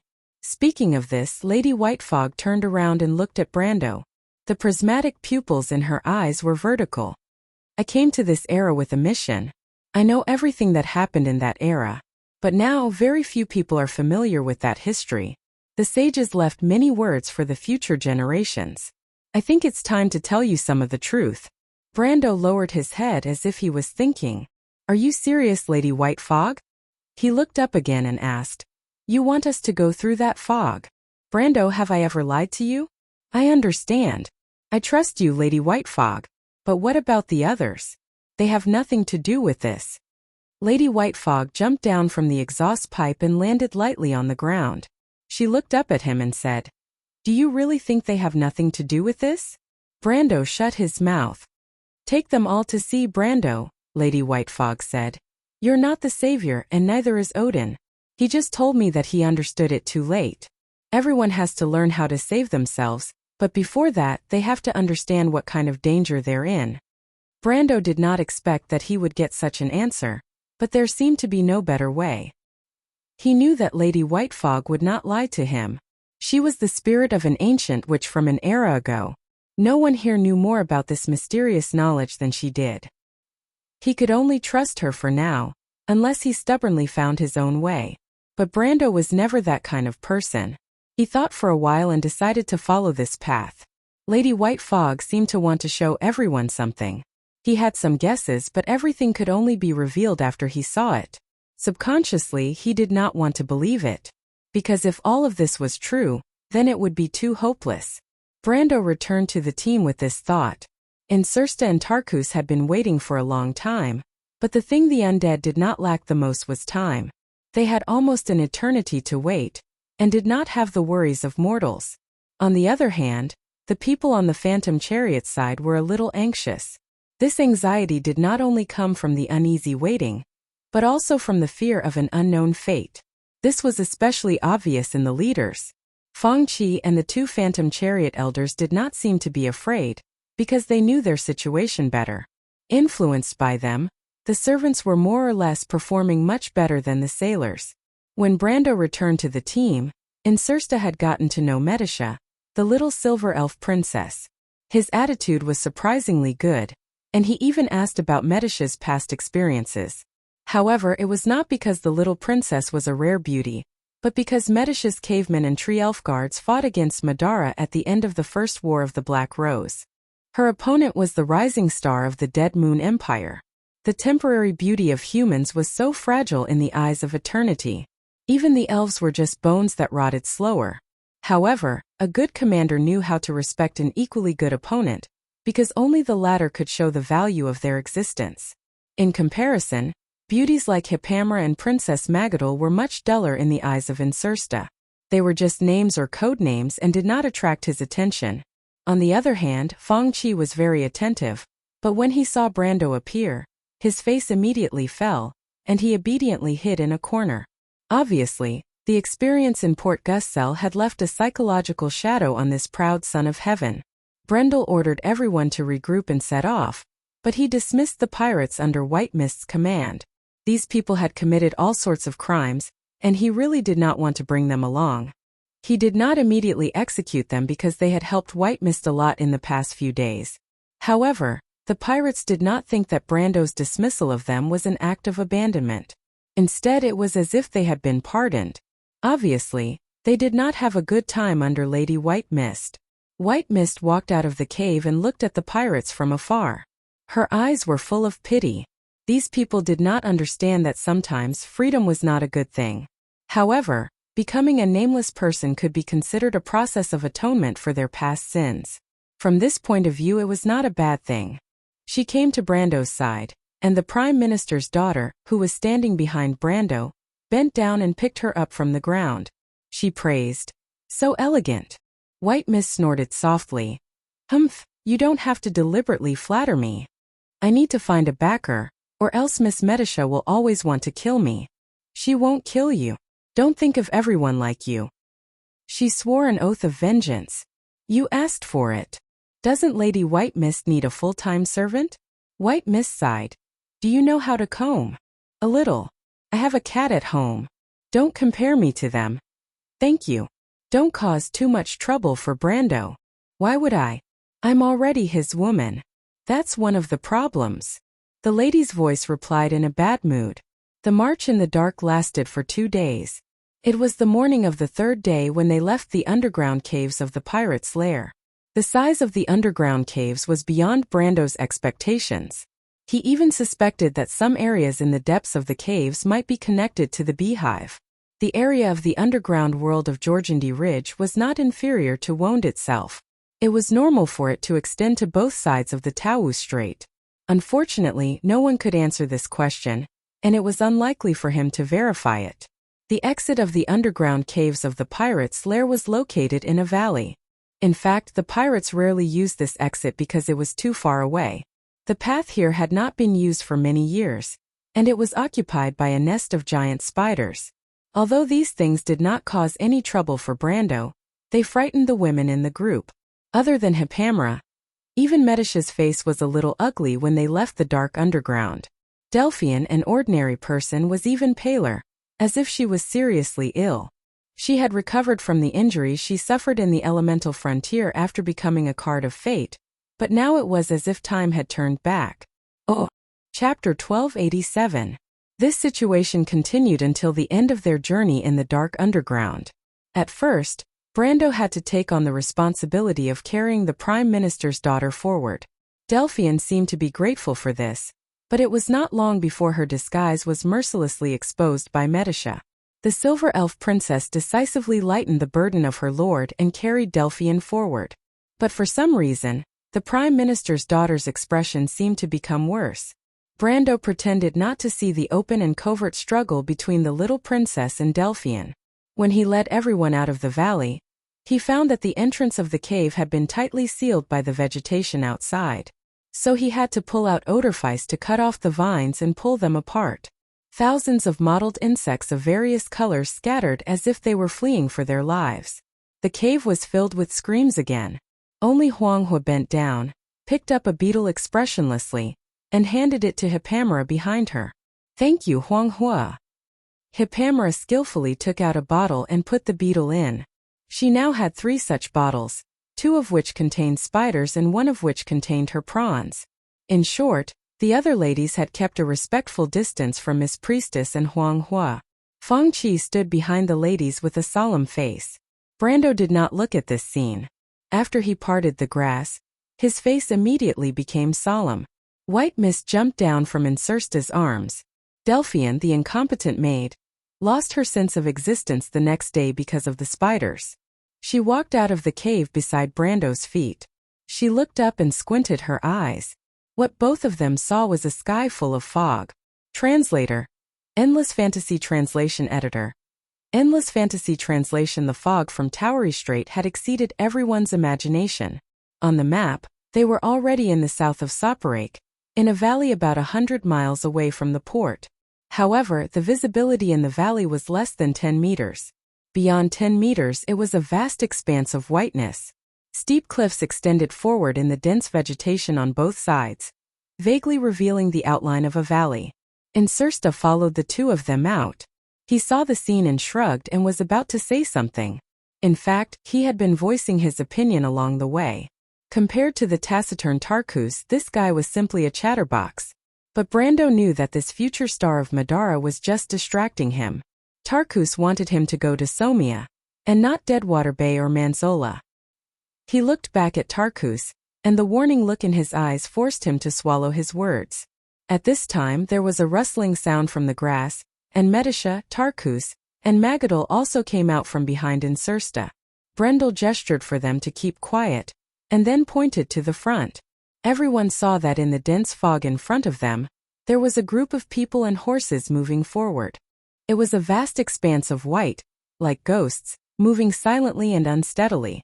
Even though they were only a dozen meters away, no one turned back to look at them. Everyone suddenly felt the hair on their body stand up, including Insursta and Tarkus. No one in the world did not feel the mystery and fear of the lost names. Brando motioned for the others to return to the cave, and then he took a look at the long line of lost names, and followed them back. The situation in the valley could be said to be both unexpected and within his expectations. Otherwise, he would not have insisted on finding the pirate's lair. Marching in the dark was boring, but it helped them a lot. From the area of Sopalach Fjord to the nearby inland area, it was all rugged mountain roads. They could not move faster than the spreading fog, and it was hopeless to think about walking more than 100 miles under these messy things. But he was a little surprised that the fog could spread so quickly inland.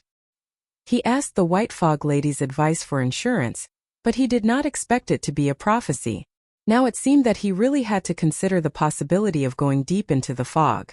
What should we do? Insursta saw him coming back, and after a long time he choked out this sentence. Brando shook his head. There were only two possibilities in front of him. The best choice was undoubtedly to go west to the port cities of Deadwater Bay or Manzola, so that they could keep parallel to the direction of the army of the lost names and avoid running into the center of the fog. Then they could also take a ship from Manzola or Deadwater Bay, and it would be convenient for them to go to Erewhon or Phoenix Fire and return to the Green Jade Hill. But there was a huge problem here, that was, they did not know the current situation of Manzola and Deadwater Bay. Had it become the same situation as Gusel and Sopalach there? Was there the same fog on the sea? No one could say for sure. The other way was to go north, and enter places like Somia or the Bone Dragon Cliff as Insursta and the others hoped. The former was the hometown of the skeleton Lord Cabias, who he killed in Castle Abes, and was one of Madara's largest territories in the south of the Sea of the Dying Moon. The latter was said to have a bone dragon tomb, but unfortunately, because it was a forbidden zone for players, it had always been a rumor. Both of these places were deep in the hinterland of Madara. Insursta and Tarkus originally wanted him to choose this path, because it was actually the only way to cross Madara by land. If they took this path, then going to the realm of eternal death would be an inevitable choice. And if he chose to take a ship from Deadwater Bay or Manzola to Erewhon, the other party's plan would obviously be in vain. But now, even Tarkus and Insursta, who were most eager for Brando to choose this path, had to carefully consider whether taking this path would lead them to encounter the army of the lost names, and what would happen after that, no one could say for sure.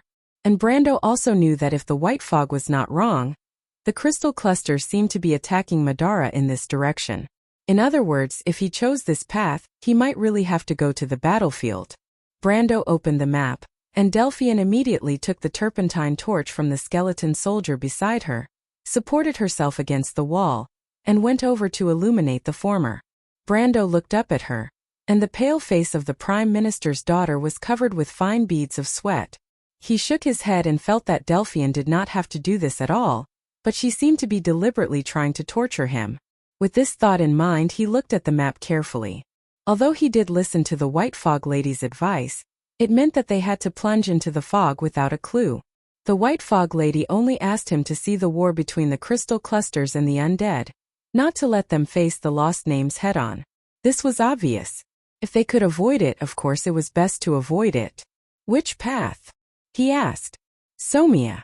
It was Delphian who answered him. Brendel raised his head and looked at the Prime Minister's daughter. From her light purple eyes he could tell what she was thinking. She still had not given up on that thing, the mystery of the emerald, even under such circumstances. Although he always knew that the other party was almost unreasonable in her bigotry, the resolute answer of the Prime Minister's daughter still gave him a different kind of shock. In a sense, this could be said to be madness, but it also had a different kind of charm. Is it in that place? This time it was Medisha who spoke. The little silver elf princess stared at Delphian with her silver eyes. Her serious expression was the same as when she argued with the Prime Minister's daughter in Rushta. In this world, other than his own life, Brando had never hidden anything from 4 people, and that was the Roman, Allium Japonicum, Medisha, and Amandina. The former fled with him from Bucci, and was the first woman he saw when he came to this world. She had always been the most tolerant of him, and her position in his heart was even higher than his mother in this world. In this aspect, the war goddess position in Brando's heart was slightly inferior. Although they had gone through thick and thin together, Brando's impression of Freya was more of a pity. He did not want the war goddess of Erewhon to walk down the same path again in the future, and this was very similar to his hope for Princess Grafine. Although he could feel the feelings from the girl in Bucci, and also understood her trust in him, Freya was too serious and resolute, and some things were not suitable for him to say to her. Just like how he felt about Erewhon the princess and the royal faction, he did not tell her everything. As for Allium Japonicum, there was no need to say much. In this world, perhaps the only person who understood him the most was the female knight from the Grey Mountain, and the other soul in her body. The latter had always been the commander of his subordinates, and Amandina could be said to be his most trusted aide. Since the establishment of Abes, most of his plans were carried out by the 2 of them, so he would not hide any details of his plans from the 2 ladies. Therefore, he had also told Medisha about the mystery of the Emerald Heart early in the morning, and this matter was related to a small episode that he regretted a lot. That was when he told Medisha about the details of the Emerald Heart. He accidentally let the latter beat around the bush and told her that he was tricked into bed by Delphian with Hofward's golden wine. Brando could swear that he never thought that the Silver Elf princess would have so many thoughts, and he thought that she was just asking a routine question. In the end, he did not even know what he had said, but Medisha had already guessed the whole story thoroughly. In fact, he had already begun to suspect that Medisa and her sister weren't half-sisters at all. Instead, they were a pair of biological sisters. Oh. Chapter 1288. I promise, Delphian replied. I won't miscalculate. I believe you, but do you understand the cost of deceiving me and the Lord? Medisha replied. Delphian glanced at the spear in the Silver Elf princess' hand, then looked up into her mercury-like eyes. Threats are meaningless to me, Miss Medisha. What the Lord needs is my wholehearted loyalty. She deliberately emphasized wholeheartedly. Medisha blushed slightly. She turned around and rolled her eyes at Brando.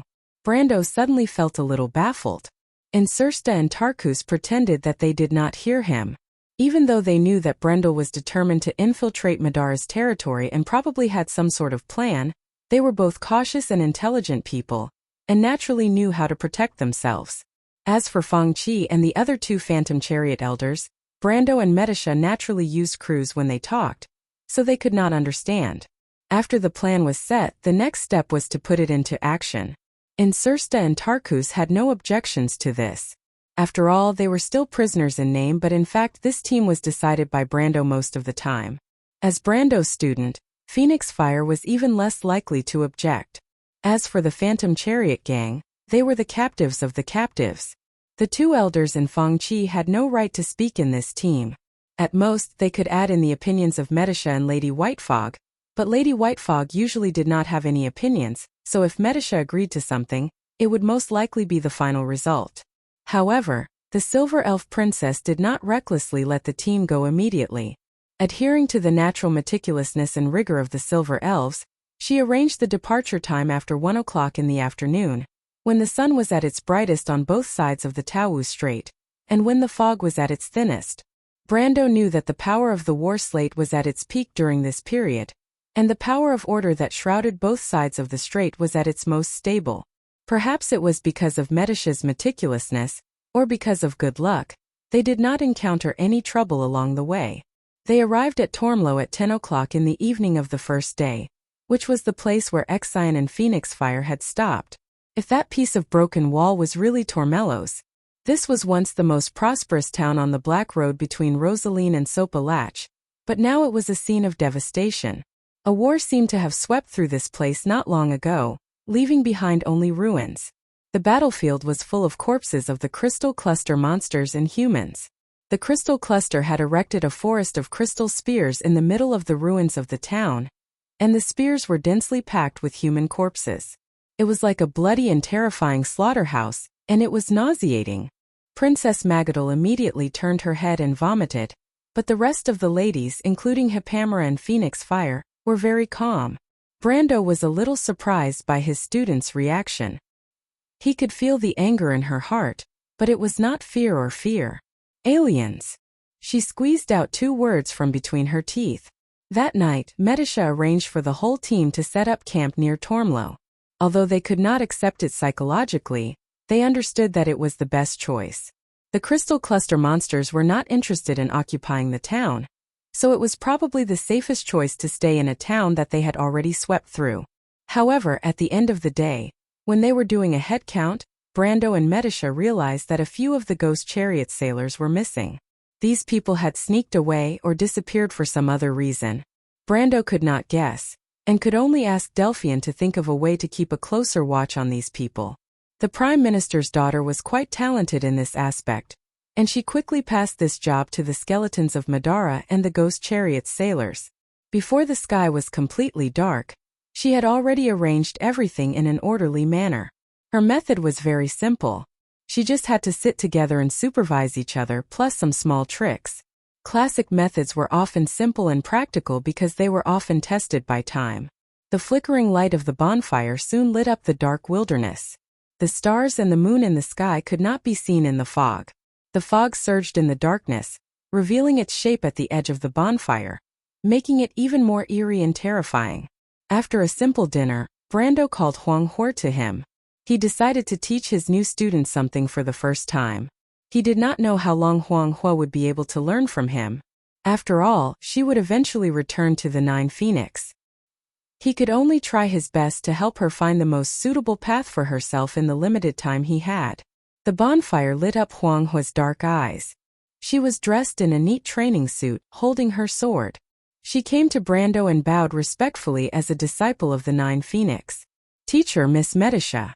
Medisha stood behind Brando and looked at the little girl. She also liked the Lord's new student very much, perhaps because she saw her own shadow in her. Brando also looked at his student. Except for Petit Finus, his 2 students in this world shared some excellent characteristics: seriousness and respect for teachers. This was a very good era. Everyone understood the importance of knowledge and inheritance, so they cherished every hard-won opportunity. Even people like Haruz and Huang Hua, who were of noble birth, valued teachers like Brando more. It was definitely not easy to gain the favor of a sword saint, even for the royal family. However, Huang Hua and Haruz were different. Although Haruz was a boy, he did not have the strong aura of Huang Hua. Therefore, he was not suitable to be a swordsman at all. A mage was his best choice. As for Huang Hua, Brando knew at first glance that this little girl would be his successor. He even had a premonition that one day, the battle style that he inherited from the players would be passed down by this little girl. That was the style of a top warrior. Brando knew that he was never the top warrior. Perhaps one day, Huang Hua would go further than him on this path. But that was a matter for a long time. Right now, even a genius had to take one step at a time. "Huang Hua, have you ever used a weapon other than a sword?" "No, teacher." "Then I'll let Medisha test your limits first. Is that okay?" "Yes, teacher." The battle between Huang Hua and Medisha ended quickly. After the battle with Rushta, the Silver Elf Princess's speed of improvement was somewhat beyond Brando's expectations.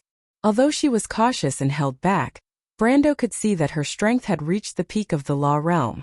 However, Medisha did not use the power of the law to suppress Huang Hua. She knew what her lord was thinking. She used the simplest battle technique to force Huang Hua to abandon her sword. This was purely a difference in battle experience. The Silver Elves had hundreds of years of battle experience in the War of the Holy Saints. In addition, as the commander of the Elven Imperial Guard, Medicia's combat ability was not inferior to Brando's. In terms of battle experience, no one under Brando, including Brando, could surpass the two of them. Huang Hua looked at her sword in a daze. Although she already knew the difference between her and Brando, she did not expect the elven girl beside her teacher to be so powerful. In terms of appearance, Medicia did not seem much older than her. She suddenly felt a little disappointed. Although she wasn't discouraged, her confidence was shaken by the fact that she had fallen from the clouds from her usual self-perception of being a genius. Brendel furrowed his brows. He could see that Huang Hua was a bit distracted. Otherwise, even if Medicia could defeat her, it would not be so easy. As a teacher, he had always been straightforward. "What's wrong? Are you not focused enough?" Huang Hua immediately looked regretful. "I'm sorry, teacher. Brando waved his hand and said solemnly, "Everyone has a bad time. I'm not blaming you, but you have to adjust your mentality. Do you understand? Don't be too discouraged. Medicia looks only a bit older than you, but she's an elf. Her situation is a bit special. At your age, she's already experienced hundreds of battles." "I understand, teacher," Huang Hua replied respectfully. Brando turned his head and looked at Medicia. He did not let Medicia fight with Huang Hua to hurt his student's confidence. He was not that shallow. Moreover, he knew how outstanding his student was. She would not be arrogant because of her talent. Medicia met her lord's gaze. She hesitated and said, "Huang Hua is not suitable to use a sword. It's not that she's restricted by the sword. It's that the sword is restricting her." "The sword is restricting me?" Huang Hua was taken aback. She looked up at Medicia and her teacher. It was rare for her to be in a daze. She was a bit cute. "To be exact, it's the things you learn that are restricting you. I heard from the Lord that the Sword of Hellfire Red Lotus that you practice is one of the best sword techniques in the 9 Phoenixes. However, because this sword technique is too outstanding, it's restricting your imagination and talent.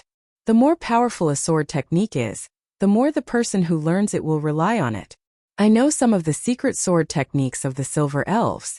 The descendants who practice it are often worse than the previous generation. Those who are extremely talented are often burdened by the inheritance and cannot open up their own path." "That's the situation," Medicia answered seriously. Chapter 1289. Brando looked at Medicia and couldn't help but chuckle. In terms of battle techniques, he really couldn't compare to this little princess. The path of a player was actually unorthodox because the system provided convenience for the players. Players only needed to find their own style through battle. However, in terms of more formal inheritance and battle knowledge, he was at most an amateur compared to Medicia, who was trained in the forbidden grounds of the Silver Elves. In fact, it was precisely because of this that he had considered teaching Huang Hua after meeting Medicia. He wanted to avoid misleading her.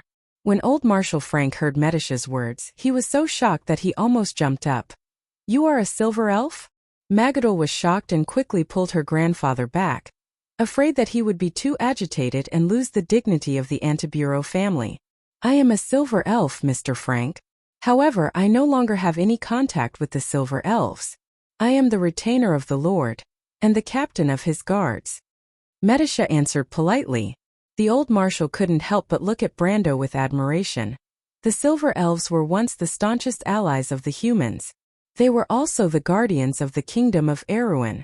However, because of the dispute between the House of Covardo and the House of Cipher, the Silver Elves left behind in Erewhon no longer interfered with the internal affairs of the kingdom. "I never thought that I would be able to see you again in my lifetime."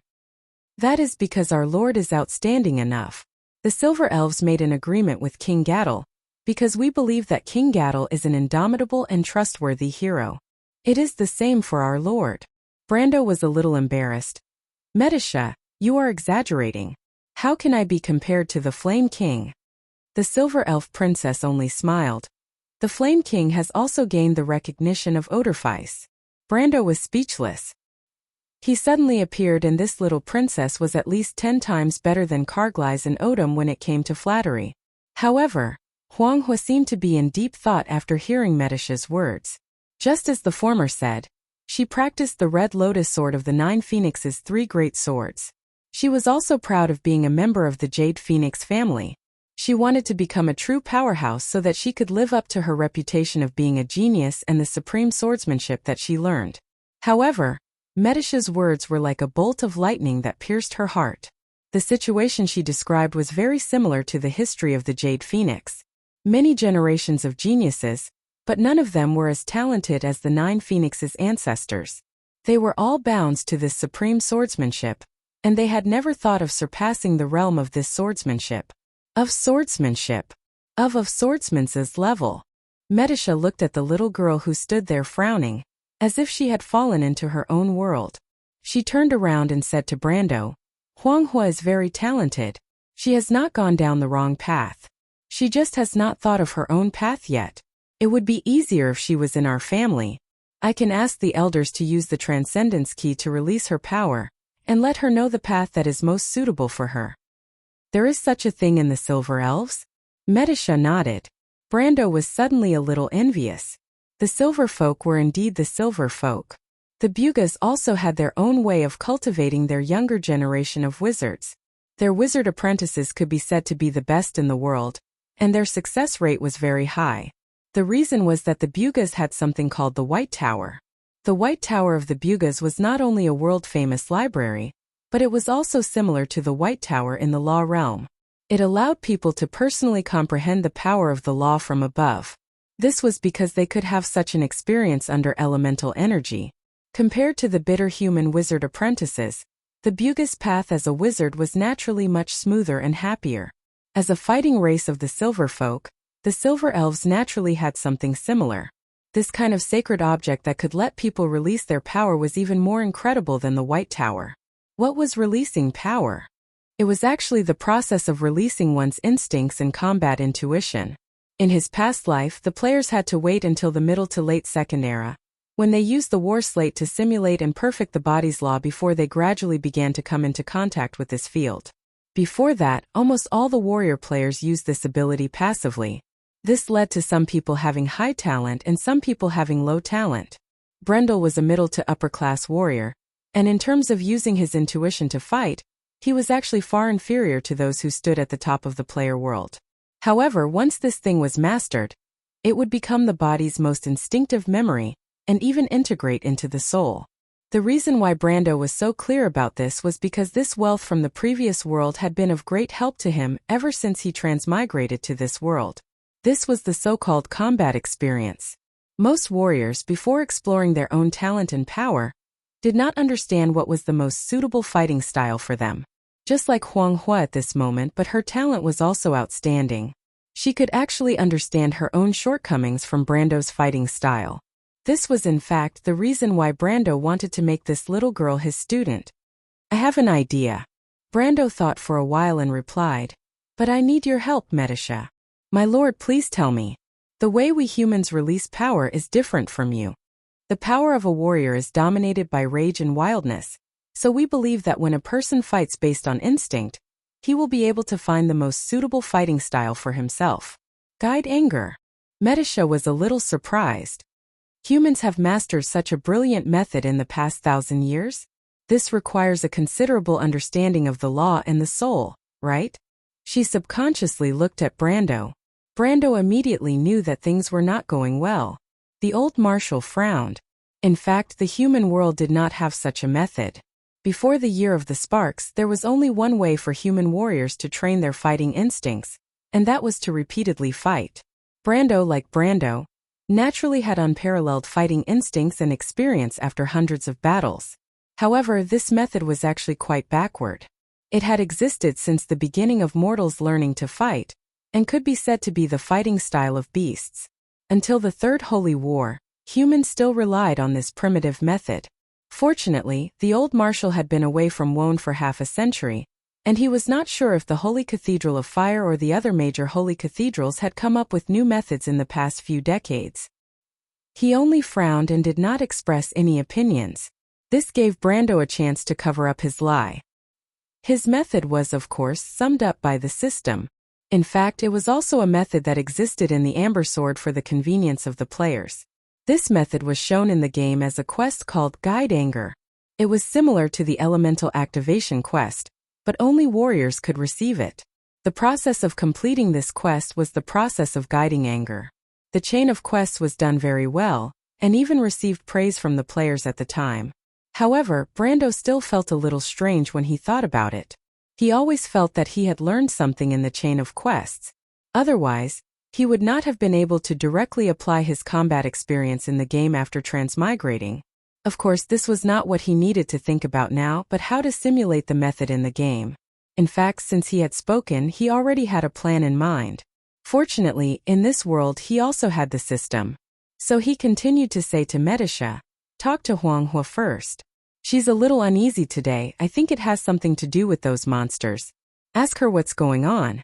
My method was actually developed by the Highland Knight. It's not mature enough. I have to prepare." Medisha glanced at him, and the look in her eyes made Brando feel that he had been exposed. However, since Medisha did not speak, he naturally would not admit anything and could only keep his mouth shut. "I understand, my lord. Then I'll leave it to you. You can practice more with Huanghua and find out where her limits are. I have high hopes for her. She might become the future sage of the Nine Phoenix." "Is the sage coming again?" Medisha heard this and was slightly surprised. "Maybe in Wonde, a new sage has been born." After handing Huanghua to Medisha, Brando left the camp alone. This did not mean that he was irresponsible, but teaching Huanghua was not something that could be done overnight. Although he tried to save time, it was not something that could be done in a day or two. In terms of expertise, it was better to leave it to the Silver Elf Princess. As for the things that he knew, it would not be too late to slowly teach them to Huanghua after she found her own path. This was not something that could be rushed. For now, letting Medisha and Huanghua familiarize themselves with each other was a good thing for both sides. After all, in his mind, the Silver Elf Princess had to take on half of the responsibility of a teacher. He quickly buried this question in the depths of his thoughts and began to think about the next step in the dark. With this thought in mind, he subconsciously walked toward another bonfire in front of him. The two bonfires were quite a distance away from each other in the darkness, and it was so dark that he could not even see his own fingers in front of him. When he approached the bonfire, he stopped in his tracks. He saw Delphian sitting beside the tent. The bonfire made her face red. The daughter of the Prime Minister buried her head in writing and drawing, as if she was calculating something. Brando paused for a moment and then silently walked over. Chapter 1290. Delphian seemed to be so focused that she didn't even notice Brando walking up to her. Brando looked at the Prime Minister's daughter's slender neck that was exposed because she was burying her head in her work. There was a layer of fine hair on it that reflected the light of the bonfire. She held a charcoal pencil and drew a map in her diary. Speaking of which, this Prime Minister's daughter was worthy of her status as a noble lady. Her art skills were quite outstanding. Not only was she good at sketching and oil painting, she even knew how to carve and have some understanding of murals. She could write poetry and was very accomplished in literature. She was also very talented in music and religion. It was said that she had joined the Holy Cathedral Choir when she was a girl and was deeply admired by Vala. But such a person's heart was so stubborn that it was almost twisted. Brendo could only sigh at the fact that there was no perfect person in this world. Or perhaps it was because she pursued perfection too much that she left behind such a flaw. He stood quietly behind her and didn't say anything. He knew that Delphian had long noticed his arrival. He didn't deliberately hide his presence. This Prime Minister's daughter never relaxed her vigilance of her surroundings. She was a woman as sensitive as a cat. Speaking of which, the diary in Delphian's hand was returned to her by him. The charcoal pencil in her hand paused on the page of the diary. "I thought my lord would scare me behind my back. Unfortunately, I was already prepared to show a panicked expression. Do I have such a bad taste? This is a taste, my lord. You really don't understand a girl's heart at all." Brando stared at Delphian. He really couldn't see where in her heart a girl's heart was. It was more likely that she was full of schemes. Who would really dare to treat her as an ignorant girl? That was really the side of Goddess Elaine that represented misfortune. He looked at the map Delphian drew in the diary. "Are you still calculating that?" I have to make sure that nothing goes wrong, my dear lord. Delphine held the diary with both hands and exhaled softly at the open pages, blowing away all the charcoal ash and bread crumbs on it. She closed the diary, then moved away from the blanket she was sitting on. She patted the blanket and motioned for Brando to sit over. Brando looked at her and sat down. He really did have something to say to this woman. Do you still remember what you said last time? Did I say that I wanted to be your woman? Delphine looked at him charmingly. Do you have any physical needs that you want me to help you with, my lord? Brando almost choked. He knew that she was definitely doing it on purpose. This woman was very flirtatious in front of him. Let's be serious. Is this not serious enough? Delphine playfully leaned over and mischievously breathed into his ear. With a hoarse voice, she rubbed her throat and said, You don't have any children yet, my lord. Although I can't help you give birth, your little elven princess is looking over here. Do you want me to help you teach her something? Brando was so scared that he subconsciously looked back. But other than the bonfire in the darkness that looked like starlight, he could see nothing. The Prime Minister's daughter couldn't help but laugh so hard that she was swaying back and forth. Tears even fell from her eyes. So cute, my lord. She sighed. Brando's face was so dark that it looked like it was going to drip water. Delphine laughed so hard that it looked like she was going to roll on the blanket. Brando waited for her to finish laughing. The Prime Minister's daughter's face was flushed. She looked at him a little embarrassedly and stuck out her tongue. I haven't been this happy in a while, my lord. You are happy. Why are you angry? Not yet. Brando felt Delphine's head leaning on his shoulder. A hint of fragrance came from her hair. Last time, you didn't mention the specific location mentioned in the jadeite riddle because you said you were still guessing. Today you asked us to go to Somia. Did you find something? It's a little interesting.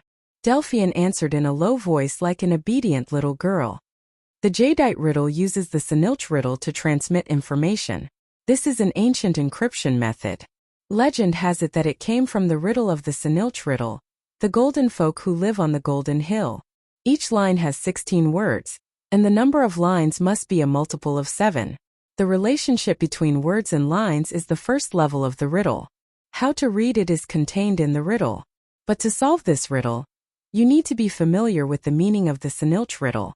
This is the second level of the riddle. The final answer to the riddle is how to arrange and combine the answers to each riddle. This is the third level of the riddle. As long as you get any one of them wrong, the final answer you get will be very different. Brando had a headache just listening to her. But he didn't know why the Prime Minister's daughter suddenly mentioned this to him. He knew the Senilch riddle. They lived in a country called the Golden Hill. The golden folk were especially fond of guessing riddles.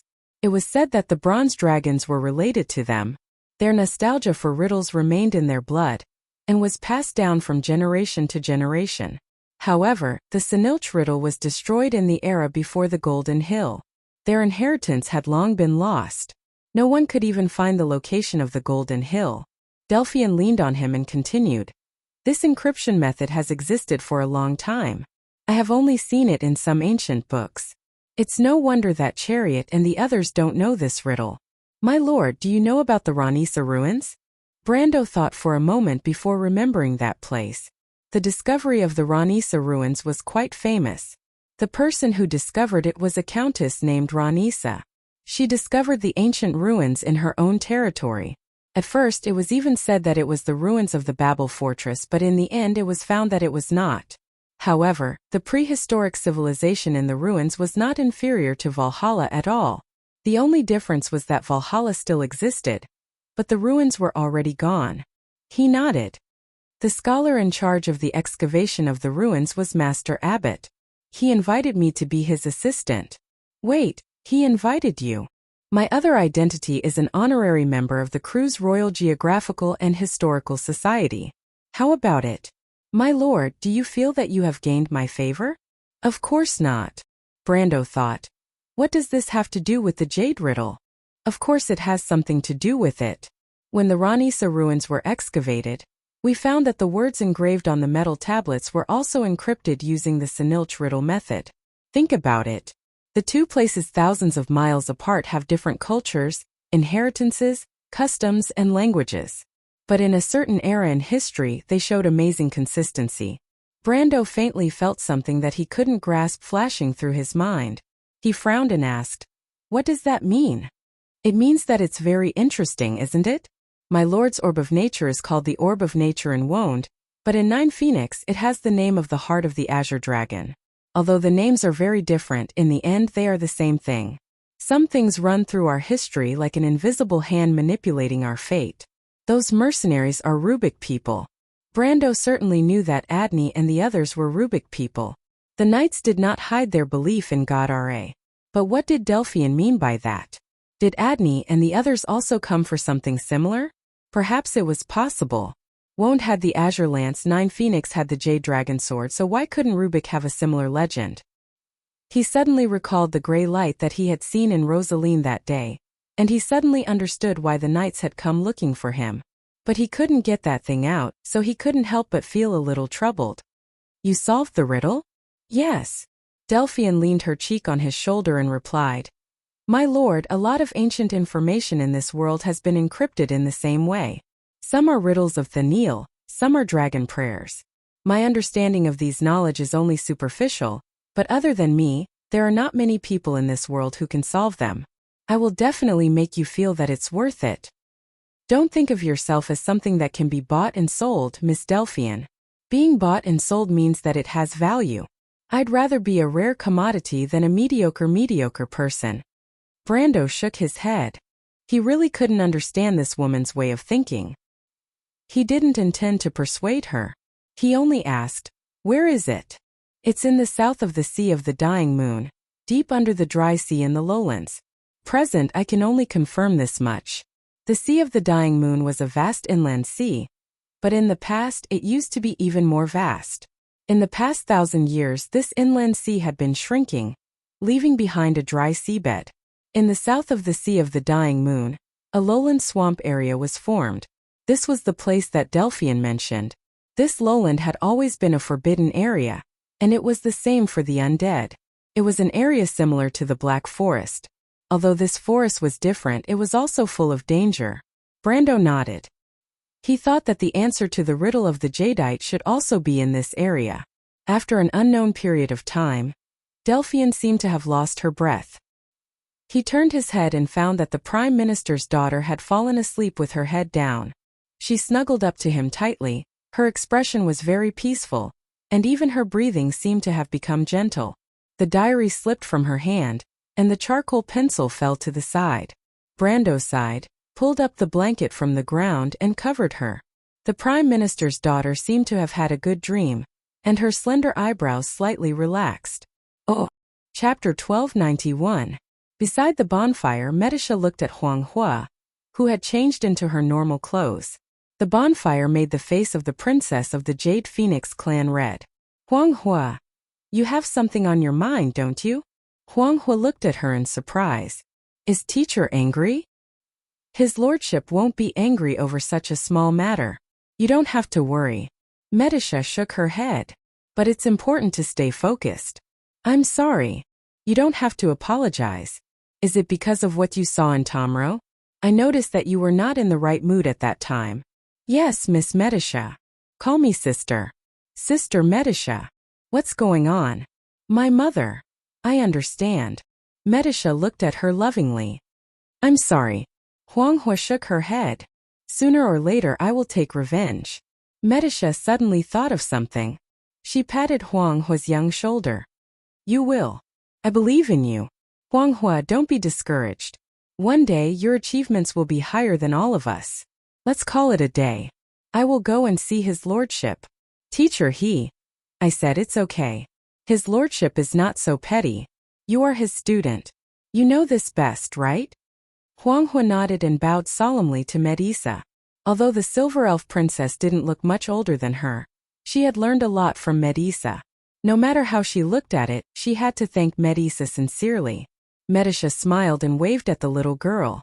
She picked up the spear that was leaning on a tree stump and quickly disappeared into the darkness. "Sister Medisha is an excellent person like teacher," Huang Hua said to Mr. Willow. "I didn't expect there to be such an excellent swordsman other than the nine-headed phoenix, Mississippi. I think the world outside the 9 phoenixes is also very vast. In that place called the Wond, there are also many things that we don't understand.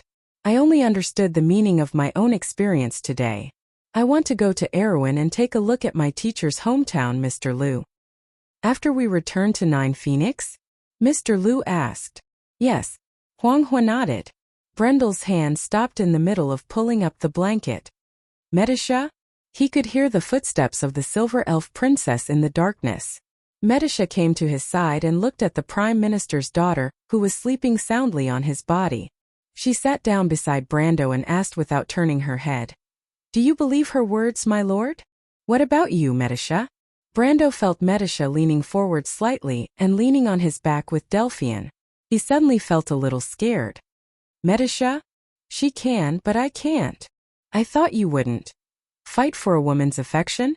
Brando was speechless. Because I also deeply admire you, my lord. From the moment you woke me up from the darkness, my heart and my life were like a nightingale singing softly. It told me who the most important person in my life is. Medisha's voice was low and filled with the unique softness of an elf. She seemed to be narrating a love poem, which made Brando stunned. He understood Medisha's love for him, but he didn't expect it to be so deep. I can concede in front of the Roman and Miss Freya, I can concede in front of Scarlet, and I can even concede in front of Miss Delphian, but she can't. I won't allow myself to lose to Miss Delphian. My lord, do you understand Medisha's heart? Brando turned his head. Medisha was half kneeling, looking at him with eyes like stars. Her eyes were filled with stubbornness and uneasiness. Brando felt as if the softest part of his heart had been hit hard. What other choice did he have? The distance between their eyes was getting closer and closer. Medisha closed her eyes, her eyelashes drooping down like a fan, shyly trembling. I love you, my lord, she said uneasily. Medisha? Please answer me seriously, my lord. Yes, you will always be my princess, Medisha. After a long time their lips parted. The silver elf princess's silver eyes were filled with happiness. She hugged Brando's neck tightly, her whole body leaning against him, her soft chest pressing against his back. So this is how Miss Scarlet feels. I really envy her. Why do you say that? Because I also want to be a real person, to be able to accompany my lord. Even now my heart is full of satisfaction. Thank you, my lord. Brando's heart was heavy. The two of them leaned against each other silently. He didn't know how much time had passed, but he suddenly felt Delphine shiver beside him. He subconsciously thought that the Prime Minister's daughter was pretending to be asleep again. Medisa also seemed to have noticed this. She raised her head and looked at the woman, but Delphian frowned, as if she had fallen into a nightmare. She bit her lips, occasionally whispering a few words from her throat, until the two of them heard her words clearly. I'm sorry, Elman. Medisha's hand suddenly froze. She looked at Brando. Brando sighed. That's her fiancé. Does Miss Delphian love him very much? Brando shook his head. She loves herself. But why? I don't know. Maybe she already knew this in her heart. She wants to be cold-blooded, but she also wants to be able to have true love. Maybe Martha gave her everything, but also gave this lady a conflicted heart. The heavens are always fair. Medisha opened her mouth, but she did not know what to say. She looked at the Prime Minister's daughter with pity. Brando also sighed and gently pulled up the blanket covering her body. 3 days later, a lonely high ground stood in the middle of the fog. Rustling footsteps gradually came from behind the white fog, and a figure gradually emerged from the fog. He stopped on the high ground and looked around. The cold wind blew at his worn collar, and all he could see was a white world. The fog that filled the sky moved slowly in the morning breeze. The fog seemed to be a desolate and uninhabited wilderness. There were a few trees baring their fangs and brandishing their claws in the distance, which was probably the only reference in this white world. There were no villages, no roads, and nothing that could attract attention. Apart from the sound of breathing, it seemed to be a lonely world. What is this place? An abrupt voice came from behind. Brendel turned around and, as expected, saw Insursta's face, which looked as if it had not yet woken up. He did not know why an undead always liked to sleep so much. Of course, according to Insursta's own words, it was the pursuit of eternal sleep. But eternal sleep did not seem to be what it meant. Brando shook his head. 3 days ago they left Tormuro, the place where Exion and the others had stayed. Of course, that was if the place where the ruins of the wall were located was really Tormuro. That was the last place they saw with a reference. Then they quickly lost their direction, and soon even the road disappeared. The only indicator seemed to be the dim sun in the sky behind the layers of fog. But it was useless. They followed the direction of the sun and were about to reach Somia. But the map seemed to have lost its function. The areas marked on the map that should be the territory of humans or undead did not appear. It seemed that they had entered the lowlands, but the ground was as flat and dry as ever. There were no traces of the battle between the undead and the crystal cluster. It was as if they had entered a completely foreign plane. Exion walked in this area all year round, and Huang Hua and Mr. Liu had also walked this road, but none of them could recognize the nearby terrain. No one knew where they were. This situation would be fine if it lasted for a short while, but it lasted for 3 whole days. During these 3 days, everyone was about to collapse from the monotonous scenery in the fog. So it was no wonder that Insursta had such a look on his face. Brando frowned. The situation in front of him was obviously a bit abnormal. Getting lost would not cause such a situation, but thinking that they were now in the fog of the lost names, the current situation seemed a bit normal. My lord, a few more sailors are missing and Seabass is missing. Exion is going crazy. At this time, Medisha came up from behind and reported to him. Although Delphian had made a detailed plan, it did not seem to work. These days the team had been shrinking, and a few people would disappear inexplicably every day. Panic had spread among the ordinary people, but Brando could do nothing about it.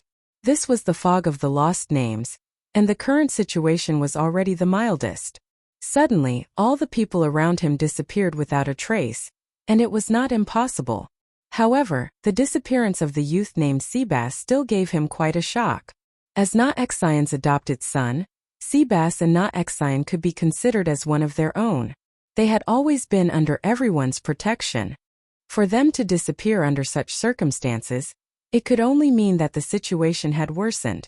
Brando turned back and looked at the little princess and the unhappy Delphian. The whole plan was made by her, so she was naturally responsible for the current situation. But in fact, Brando did not intend to blame the Prime Minister's daughter. After all, this was something that humans could not do. Besides, at least Delphian's arrangement allowed them to see clearly a few days earlier that the disappearance of the sailors was not because of someone sneaking away, but because of the fog. He asked, "What's going on?" "Oh." Chapter 1292. Sir Count, I promised my old partner to take care of Seabass. I'm still a man, so I have to keep my promise. Now that Seabass has disappeared, I know that this damned fog is very strange. You don't have any obligations, but I want to leave alone and go to the place from yesterday to take a look. Even if I lose my life, I can at least give my old partner an explanation. Na Exion furrowed his brows. Clearly, he had already prepared an excuse. When he saw Brando, he immediately said it. He carried a bow on his back and wore the clothes of a smuggler. His head was wrapped in a scarf, and he wore a pair of deerskin boots. A black dagger hung from his waist. Where is that place? Brando asked. Seabass said that he saw a forest in the fog. When I was young, I heard about the legends of those ghosts who had lost their names. I told him not to meddle. Besides, how could there be a forest in the fog? I remember that place. If I went there alone, it would only take me half a day to reach it. Did he go in? No. Seabass disappeared at night. Around 8 or 9 o'clock, he tossed and turned, unable to sleep. He kept talking about the forest to me. He complained that I didn't tell you about the forest.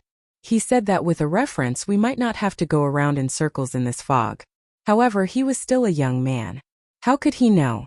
He didn't understand that some things couldn't be said casually. I reprimanded him and told him not to let his imagination run wild and go to sleep, but he didn't agree.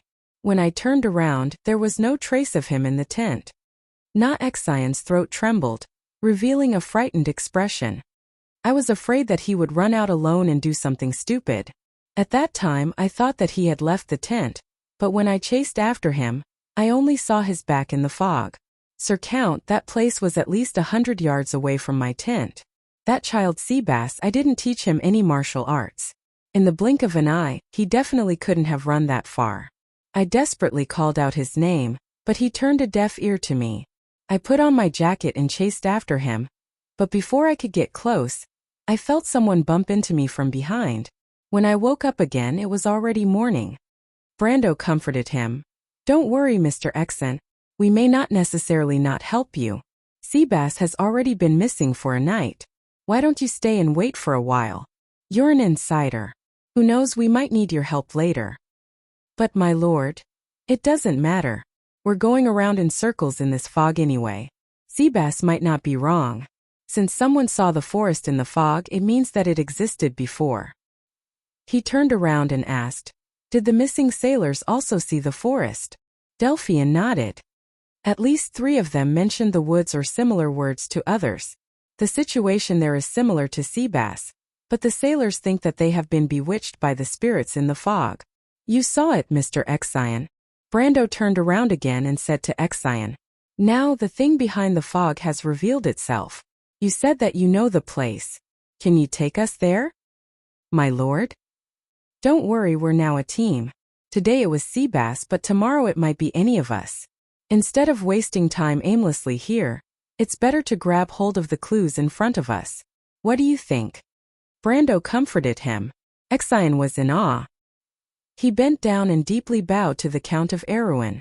Brando turned around and said to Medisha, "Go and tell Insursta to scatter the skeleton soldiers and arrange them into a scouting formation. We'll go back the way we came and search again until we find the forest."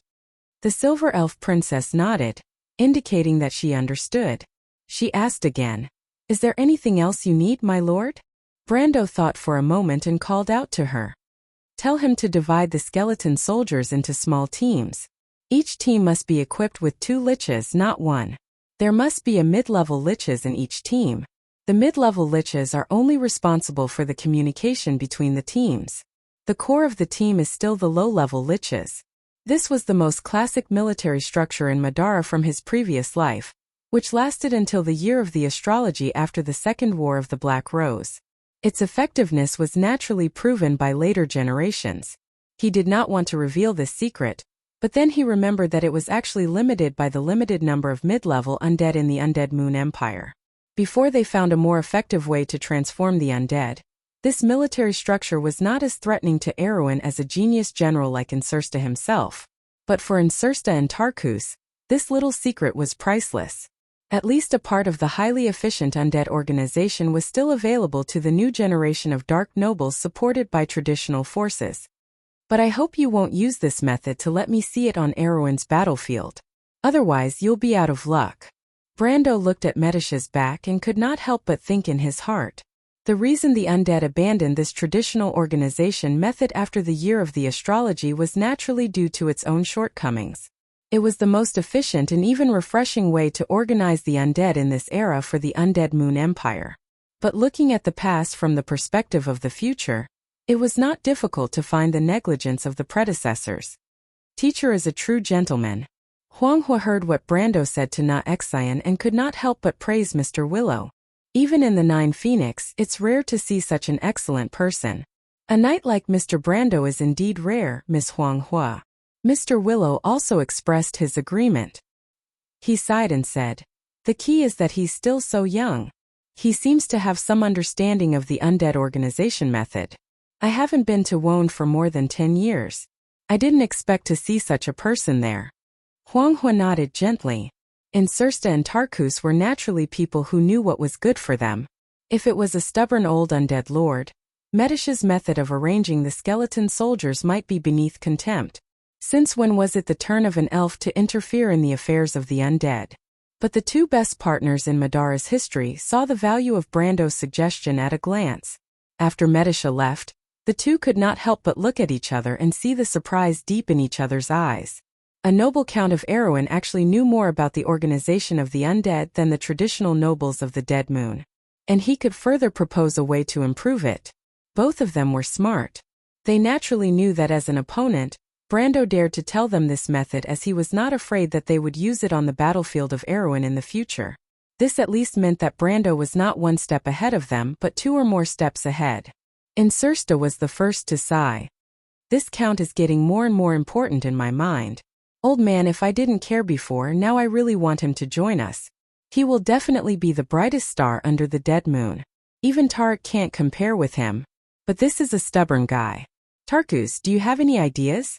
Tarkus thought for a moment, as if he was seriously considering this question, but in the end he shook his head gently. Unless His Majesty is willing to compromise on the issue of Erewhon. This count seems to have some kind of obsession with that ancient kingdom. You should pay attention to his hostility towards us. He knows very well what we want to do. It's this kind of wisdom that can see the future. And Sursta could not help but feel a little helpless. At this time, I actually hope that this count is one of those greedy old men. They can sell anything for profit. They never talk about loyalty and glory, only power and status. Leave it to His Majesty to decide. This count is not as tough as you think. At least in Erewhon, he is not on the same side as the royal faction who supports the royal family. Do you know why he let the prince go? It's because Tanajul doesn't want to stand on the cusp of the storm. If Brando were here to hear Tarkus' words, he would definitely be surprised at this vampire's deep understanding of the situation in Erewhon. But it really had nothing to do with him when the prince was let go. It was the princess' decision. It was only later that he realized that Grafine had done that to protect him. After all, the princess had some political skills. After the skeleton soldiers were sent out according to Brando's method to form a small scout team, it did not take long for news to come back that something had been discovered. To be more precise, they had found a forest. But this forest was somewhat unusual. When Brando rushed there, he saw a forest standing in the fog. But it was a crystal forest. Clusters of crystals grew on the ground, and the soil was completely crystallized, reflecting a bright light. When Nazan walked with him to the crystal forest, she was almost stunned. She muttered, "How is it possible? This is the forest that Seabass saw? Is it here?" "Yes, yes." Nazan looked around. "It's here. There's a mound over there. I remember very clearly that we passed by that mound. Seabass said that he saw a forest on the left, but I dare to swear to Lady Martha that when we passed by here yesterday, there was absolutely nothing here." "How big is this place?" Brando turned around and asked. And Sursta sent 2 small groups of skeleton soldiers to the east and west along the periphery of the forest. "We still haven't seen the end of it. It's been about a quarter of an hour," Delphian replied. Chapter 1293. The Silver Elf Princess pondered for a moment and immediately estimated the distance. "Then there's no need to waste any more time, my lord. A quarter of an hour is enough for the tireless undead to walk a mile. Beyond this range, even if we explore the edge of the forest, it won't be of much use." Brando nodded and said to the Prime Minister's daughter, "Delphian, let the skeleton soldiers enter the forest and we'll follow. Keep an eye on the sailors and don't let them act alone." The Prime Minister's daughter nodded. She knew that Brando wanted her to keep an eye on the sailors of the Phantom Chariot not because he was worried about what they could do, but rather because he wanted to protect them. As a noble, her lord was a little too soft-hearted. She couldn't help but think, but she wouldn't say it out loud. The orders were quickly passed down layer by layer. In fact, the emotionless and tireless undead were much more efficient at carrying out orders than intelligent creatures. The factor that originally limited their distance was also eliminated because of the new organization provided by Brendel, and this undead squad seemed to have taken on a new look. This was also the most frightening thing about the forces of the Dead Moon. Their low-level soldiers hardly needed training and were the best professional soldiers. Although they were dull, dullness was not necessarily not an advantage. The sailors were somewhat resistant to entering the crystal forest. Sailors at sea were the most superstitious group of people in this era, because the unpredictable weather easily made them revere nature. They believed that the storms at sea were the wrath of the god of storms, that the fog was produced by the singing of the sirens, and that they believed in sea monsters and almost all mysterious powers. But little did they know that there was no such god as the god of storms in Wonde.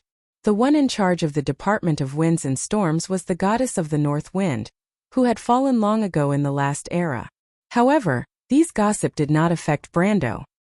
He knew that the complaints of these sailors represented the views of the people behind them. Sure enough, it didn't take long for the third elder of the Phantom Chariot to find him.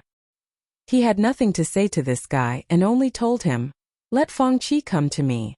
The third elder was infuriated by Brando's rudeness, but there was nothing he could do. Just as Brando had said, they were in the same boat. Compared to Brando, they were even more clueless about this mysterious fog. My lord, do you need that person? Medisha looked doubtfully at the third elder who was walking away. She knew that her lord was not an impolite noble. He must have his reasons for treating these people like this. Let Delphian tell you, Brando replied. Medisha turned around. Delphian had already lowered her head and whispered in her ear. It's related to that.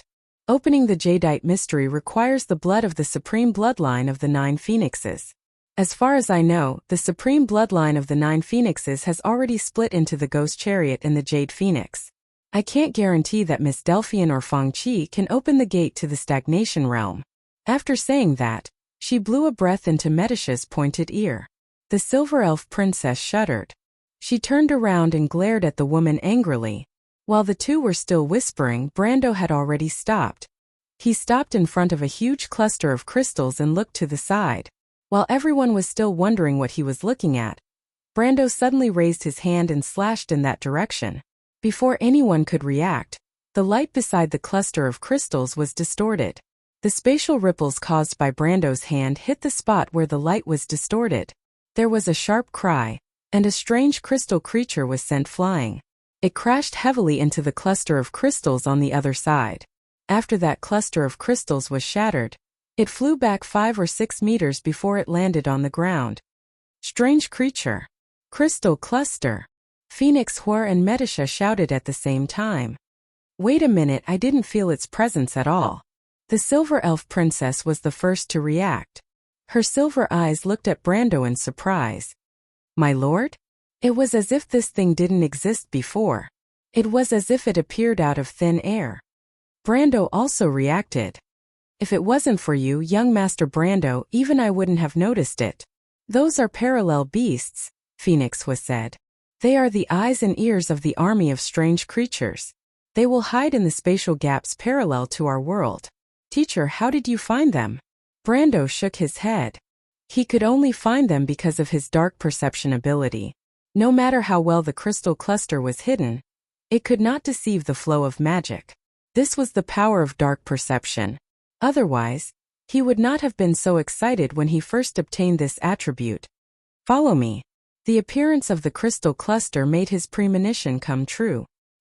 He raised his hand and said to the others.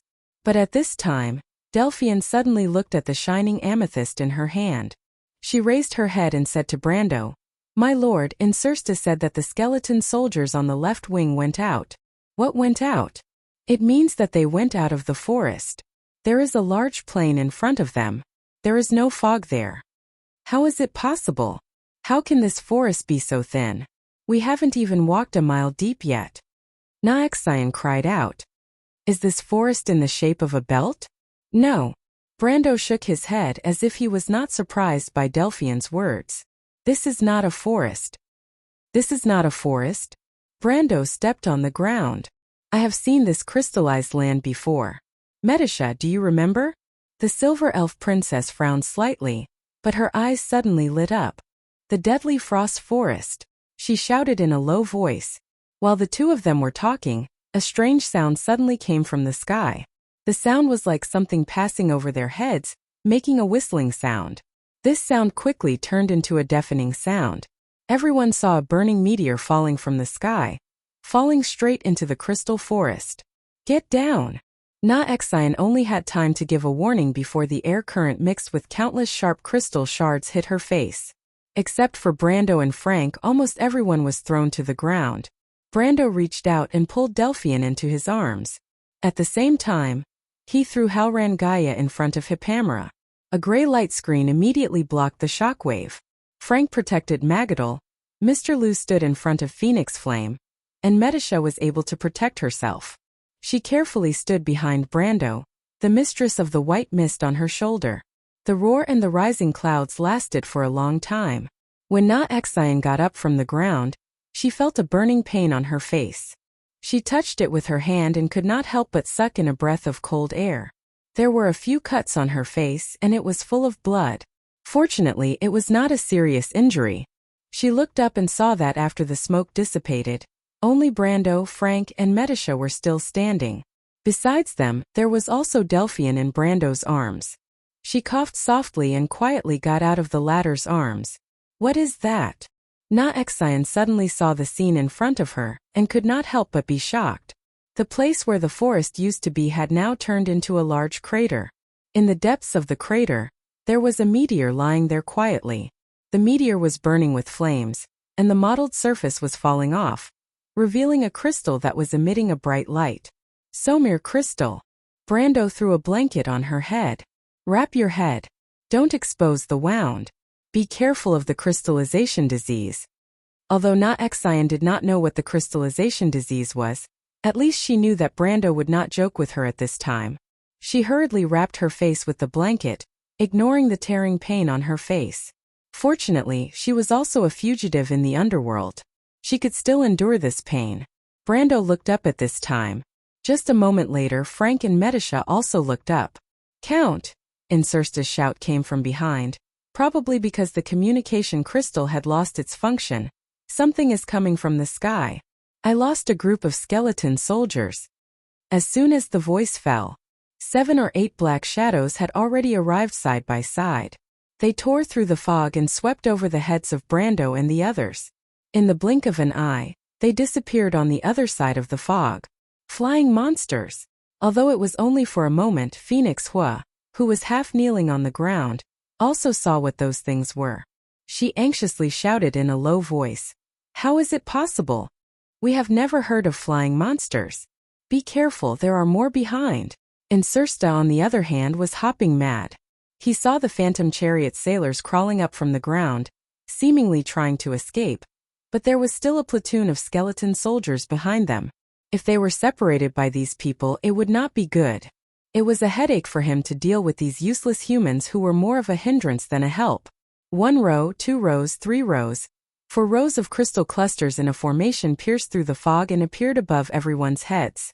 Unlike the crystal clusters that were in charge of scouting earlier, they almost immediately began to hover in the air, and then attacked the humans near the Somir crystal below. Phoenix Hua, Hippamera, and Medisha almost instantly bounced up from the ground. Each of them unsheathed their weapons. Frank also took a step back to protect his granddaughter, a long sword in his hand. Brando looked up. He stretched out his hand, and a translucent curtain wall immediately appeared above everyone's heads. Then he pushed it forward, and the spatial wall immediately moved forward. The crystal clusters that were diving down had no time to dodge and directly crashed into the wall. There was a continuous sound of glass shattering, and it was as if there was a rain of crystals above everyone's heads. Countless crystal fragments fell and formed a layer on the ground. Chapter 1294. In the eyes of Insursta and the others, the fog above their heads was dispersing layer by layer, as if blown away by the wind, revealing the thick clouds in the sky. A burning meteorite was dragging a long trail across the sky from west to east, blooming with a dazzling light. This light was reflected in everyone's eyes, shining brightly. And in the west there was another one. A third and fourth shining light spots also penetrated the clouds and fell towards the east. They seemed to light up the clouds, turning the bottom of the clouds into a golden red color. What's that? Someone asked. But no one answered. A scream drowned out everything. Whoosh! Crystal clusters flew over the forest, like a flock of startled birds, covering the sky and the sun. Then there were even larger crystal clusters that flew higher. They formed a curtain wall above the low-flying crystal clusters. Above them there were even more, like a huge swarm of insects. This was the insect hive migrating. The whole sky seemed to be like a flowing purple tide, forming several intertwined turbulences that moved slowly in the sky. However, the slowness was just a visual illusion. The lower they went, the faster the crystal clusters flew. The formation they formed was almost whistling through the sky above the forest.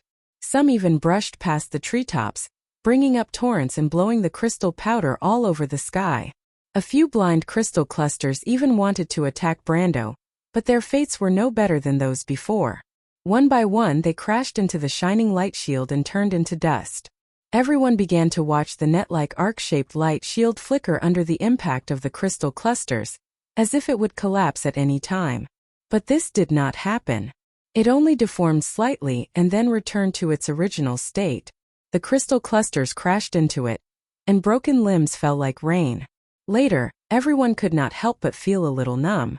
It was as if what crashed into the light shield was not a monster at the peak of gold or at the level of elemental activation, but a net of sparrows. But it was because of this that they were able to watch the spectacular scene in the sky. They stared intently and held their breath, for fear of missing a detail. Suddenly there was a squeaking sound in the sky. The crystal clusters screamed together. It was a cheerful cry, as if they were welcoming some kind of existence. Their cries were like countless crystals resonating in the sky, making a sound that made the whole world tremble. To be exact, it was a tsunami of sound that echoed throughout the sky. All of a sudden, a crystal cluster that was so huge that it almost filled the entire sky suddenly appeared from the clouds. The crystal cluster was like a blue whale swimming leisurely in the background of the sky. Its huge body was like a floating mountain range. Its long fins stretched out from both sides, refracting the light of the crystal under the sunlight. Its long tail swept through the clouds, occasionally revealing a glimpse of its beauty, and occasionally disappearing into the clouds. Insursta opened his mouth wide. Huanghua heard the sound of chattering teeth. She turned around and saw that the ghost chariot sailors seemed to have been cursed. They were rooted to the ground, and their eyes were filled with despair as they looked up at the sky. They shivered and almost collapsed to the ground. She furrowed her brows. She believed that warriors should never give up hope under any circumstances. However, on second thought, she realized that these people were not warriors. Silently, she turned her head to look at the sky. Deep in her eyes, she could feel the suffocating pressure from the Titan's silhouette. "That's Leviathan," Medisha exclaimed in disbelief. "No one told me that Leviathan is actually a crystal cluster."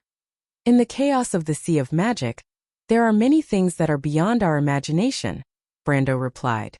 Delphian's face was pale. Her fingernails almost pierced into her palms. She barely managed to stand still. The nightmarish scene reappeared in front of her. "Are you all right?" Brando turned around and asked her. The Prime Minister's daughter was slightly stunned. She looked at him with her mouth agape. After a while, she reacted and quickly nodded. "I'm going to the front. Do you want to stay here for a while? There won't be any danger in the light barrier." "No." Delphian shook her head firmly. "I know. There's no place safer than the Liege." Brando glanced at her. "Then come with me."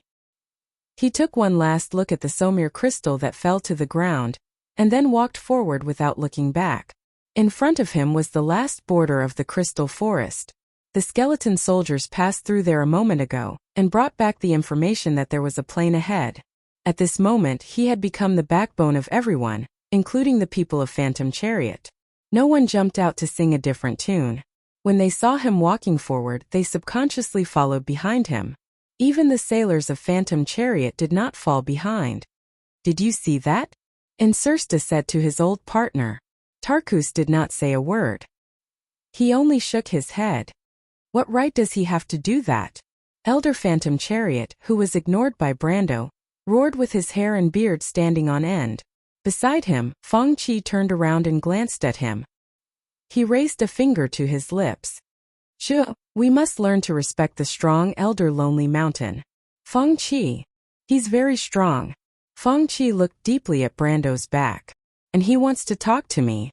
Miss Delphian knows the secret of the mystery of Jade. Do you understand?" Elder Lonely Mountain's face turned red and white, but he could no longer say anything. Nothing was more important than the mystery of Jade.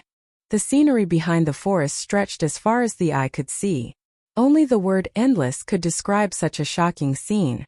It was a long arc, so long that it was almost impossible to see the end.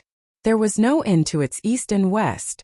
There were only undulating faint shadows, like the undulating mountain line hanging on the horizon. It was like a long outline that outlined the boundary between heaven and earth. Under the arc, there was a black land that stretched as far as the eye could see. It was like an expanding surface stretching and enlarging everything on it. The forest was like an isolated island in the vast sea. It was so small that it set off the vastness of the land. Brando and the others stood at the edge of the isolated island. Everyone was dumbfounded. In front of them, reflected in their eyes, Two armies were engaged in a life-and-death battle on this land. The battle cries seemed to be isolated behind a barrier. The moment Brando and the others walked out of the forest, the earth-shattering sound waves swept over like a tide, washing the eardrums of everyone present. The purple waves swept across half of the land.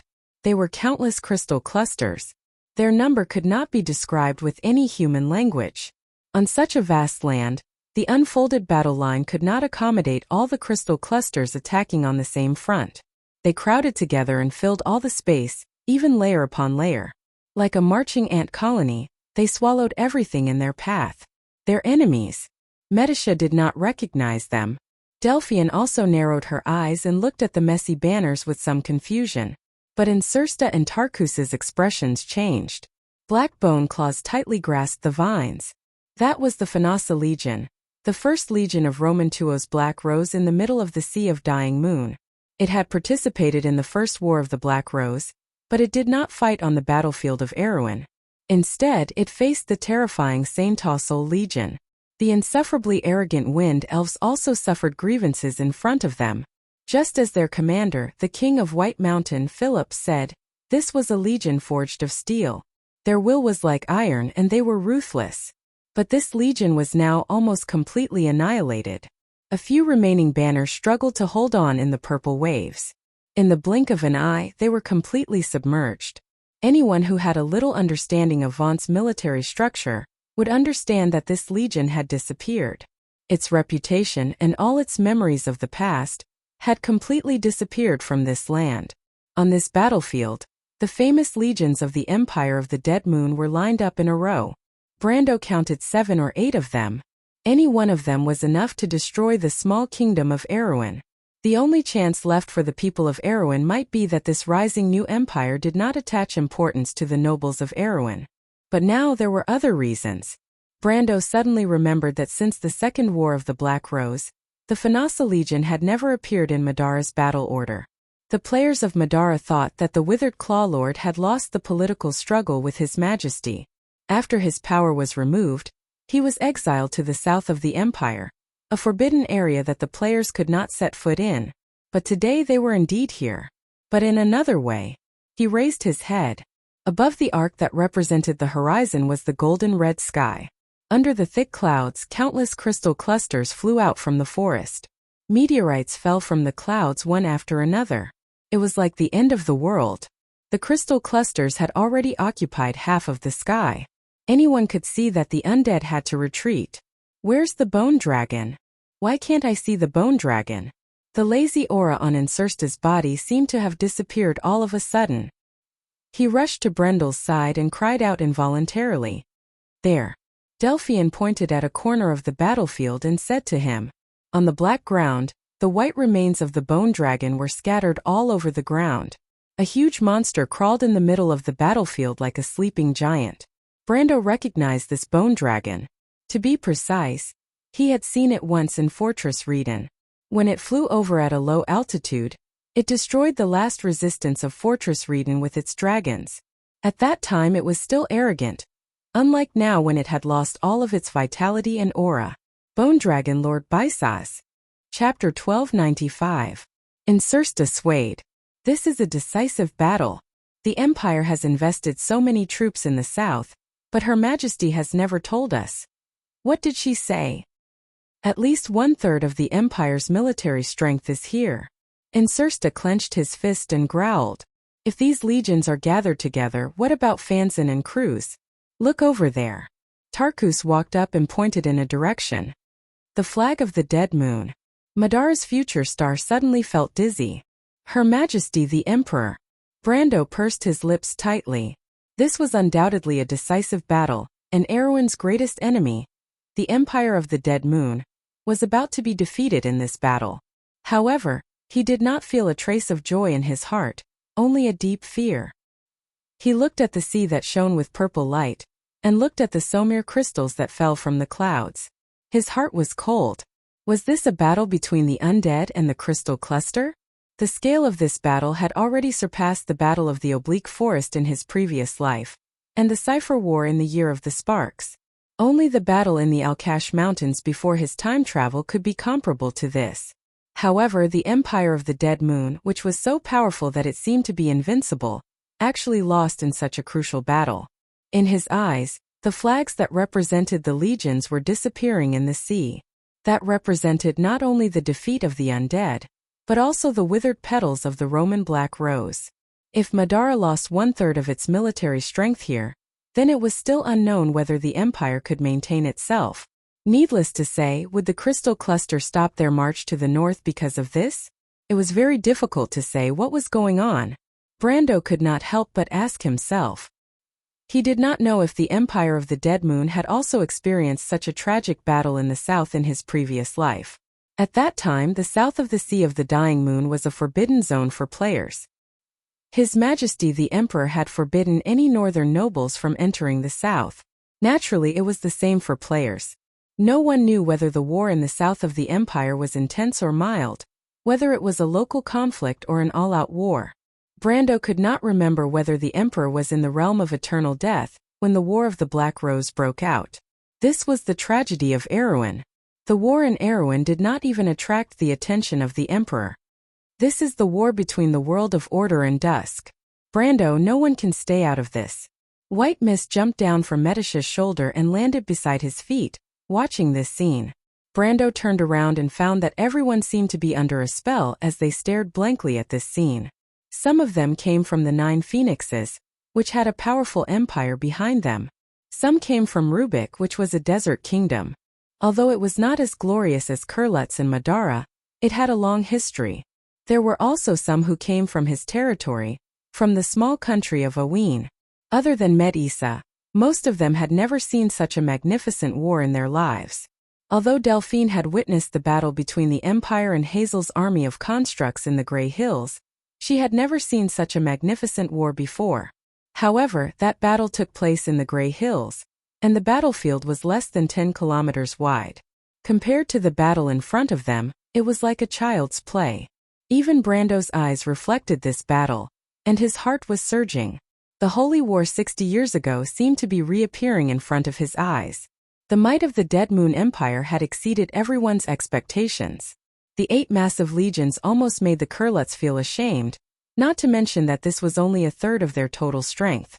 Of course, due to various reasons, the undead had never been able to gather their full strength. The Dark Lords fought with each other.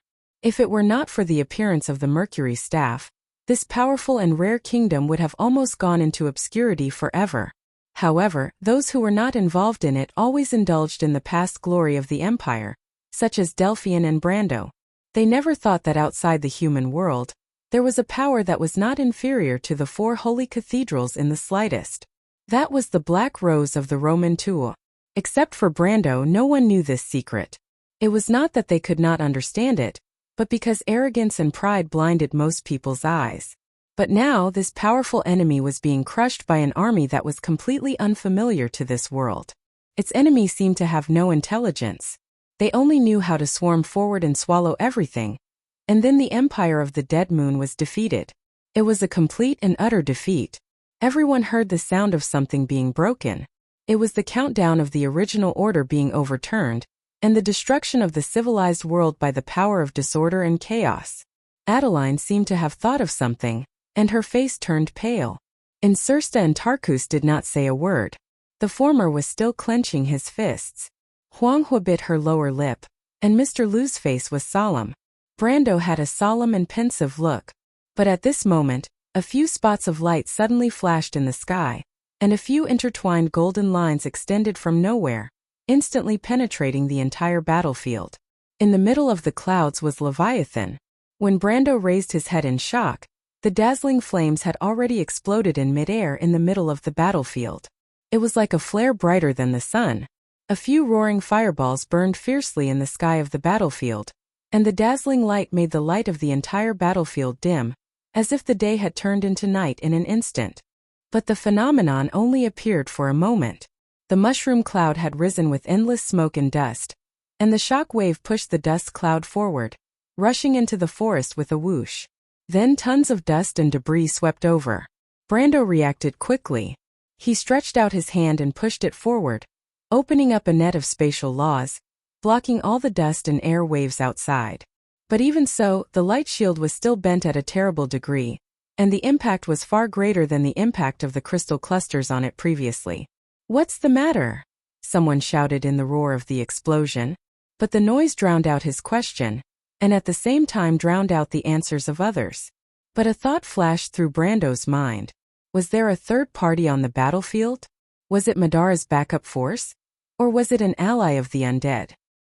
He looked back at Insursta, but the latter and Tarkus had the same blank look on their faces. They had never seen such an offensive and means before. Was this magic? Brando felt that it was a little familiar. He wondered if the Bugas had participated in the battle. For the Silver Folk, this was very likely because after all their opponent was the Twilight Dragon. The smoke and dust soon dissipated. Immediately someone screamed, "Look over there!" Brando looked in that direction and saw that the horizon was shrouded in clouds, and a white mist hundreds of feet high rose. In that mist there seemed to be thousands of troops gathering. Those were the Lost Names. The direction they were in, Brando's heart tightened slightly. He saw rows of Lost Names knights, armed with spears, dressed in armor, and riding warhorses made of clouds and mist, coming out of the depths of the mist. They were in formation. The knights of the Lost Names were expressionless and silent. A Lost Names knight in a cloak and a laurel crown on his head rode past the knight on the left and right. He held his long sword high, and the translucent tip of the sword seemed to reflect the light of the sun. "That's King Eric," Blank suddenly shouted in shock. Brando also saw it. It was the Lionheart sword. That scene seemed to overlap with what had happened 1,000 years ago. On the plain the flags were shining, and the knights wore long helmets and held spears. They lined up against each other, facing the heavy cavalry of the Cruz people. The man in front of them shouted to them, "Erewhon people, my knights, are you afraid?" There was only one answer. "They're here again, your majesty." A pale, slender hand slowly lowered a long staff flowing with silver light. She looked at the battlefield in silence. "Those are our heroes sleeping in the long river of history. The sages have long passed away, but they still protect us. Isaac, do you still think we are the only ones facing this war alone?" "But I don't understand, your majesty, who are they?" The Most High with the Mercury staff opened her mouth slightly and said the name in an almost inaudible voice. "The Earth Legion." Rows of pale white knights were walking out of the clouds. Their spears were raised high like a forest, and the tip of the spear was shining with a dazzling light. In their memories from 1,000 years ago, the only answer lingered in their minds like a ghost. What was the answer? The war horses began to accelerate and trotted on the battlefield. The knights held their heads high and put down the tip of their spears in rows. A white wave appeared on the battlefield. They surged, wrapped in the momentum of thousands of soldiers and horses. These knights' faces were blurred, and their bodies were illusory. Each face represented a distant memory when they were alive. The past, present, and future were intertwined in their eyes. They had no names, lost their nationality, and no longer belonged to any nation or race.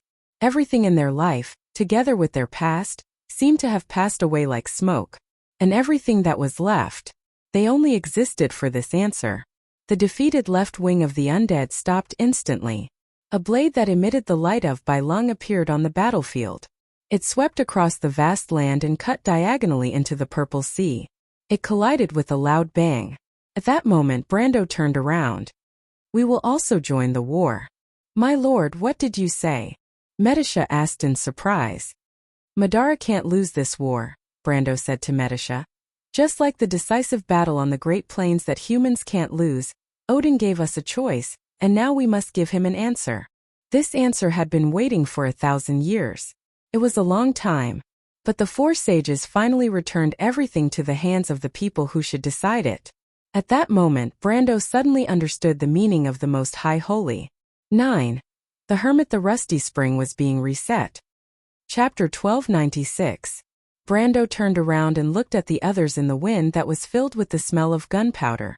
Just like Madara, the nine-headed phoenix has fought against monsters for a long time, and we have lost countless of our loved ones. No matter what, teacher, I am willing to fight against them. She took a deep breath and tried her best to calm herself down. She opened her mouth and replied, "Just like Madara, the nine-headed phoenix has also fought against monsters for a long time." Feng Qi walked up. Count, you want the sacred jade sword back. Brendel saw through his thoughts with a single sentence. But our strength is insignificant. It's okay, I need a promise from you. Phantom Chariot is a man of his word. Even if it's about the mystery of the emerald. Fangqi hesitated for a moment, gritted his teeth and nodded. A green jade sword suddenly appeared in Brando's hand. He turned the tip of the sword and handed it over.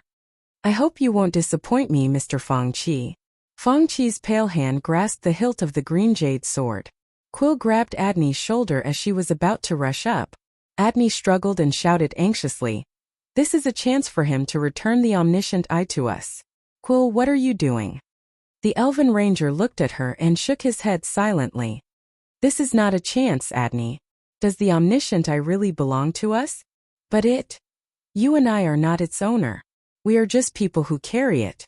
The omniscient eye stayed in the desert kingdom because it chose Lubeck. It is the same now. Then what do we do? What about our mission? Have you forgotten the teachings of RA? Of course not. That's enough. Quill let go of her shoulder. Wisdom is the power of silence. We must always see the road ahead and know who our enemies and friends are. Follow him. He is right. Madara cannot lose this war. Humph. Adni snorted. She pulled out her sword, turned around, and pointed the bright sword to the sky.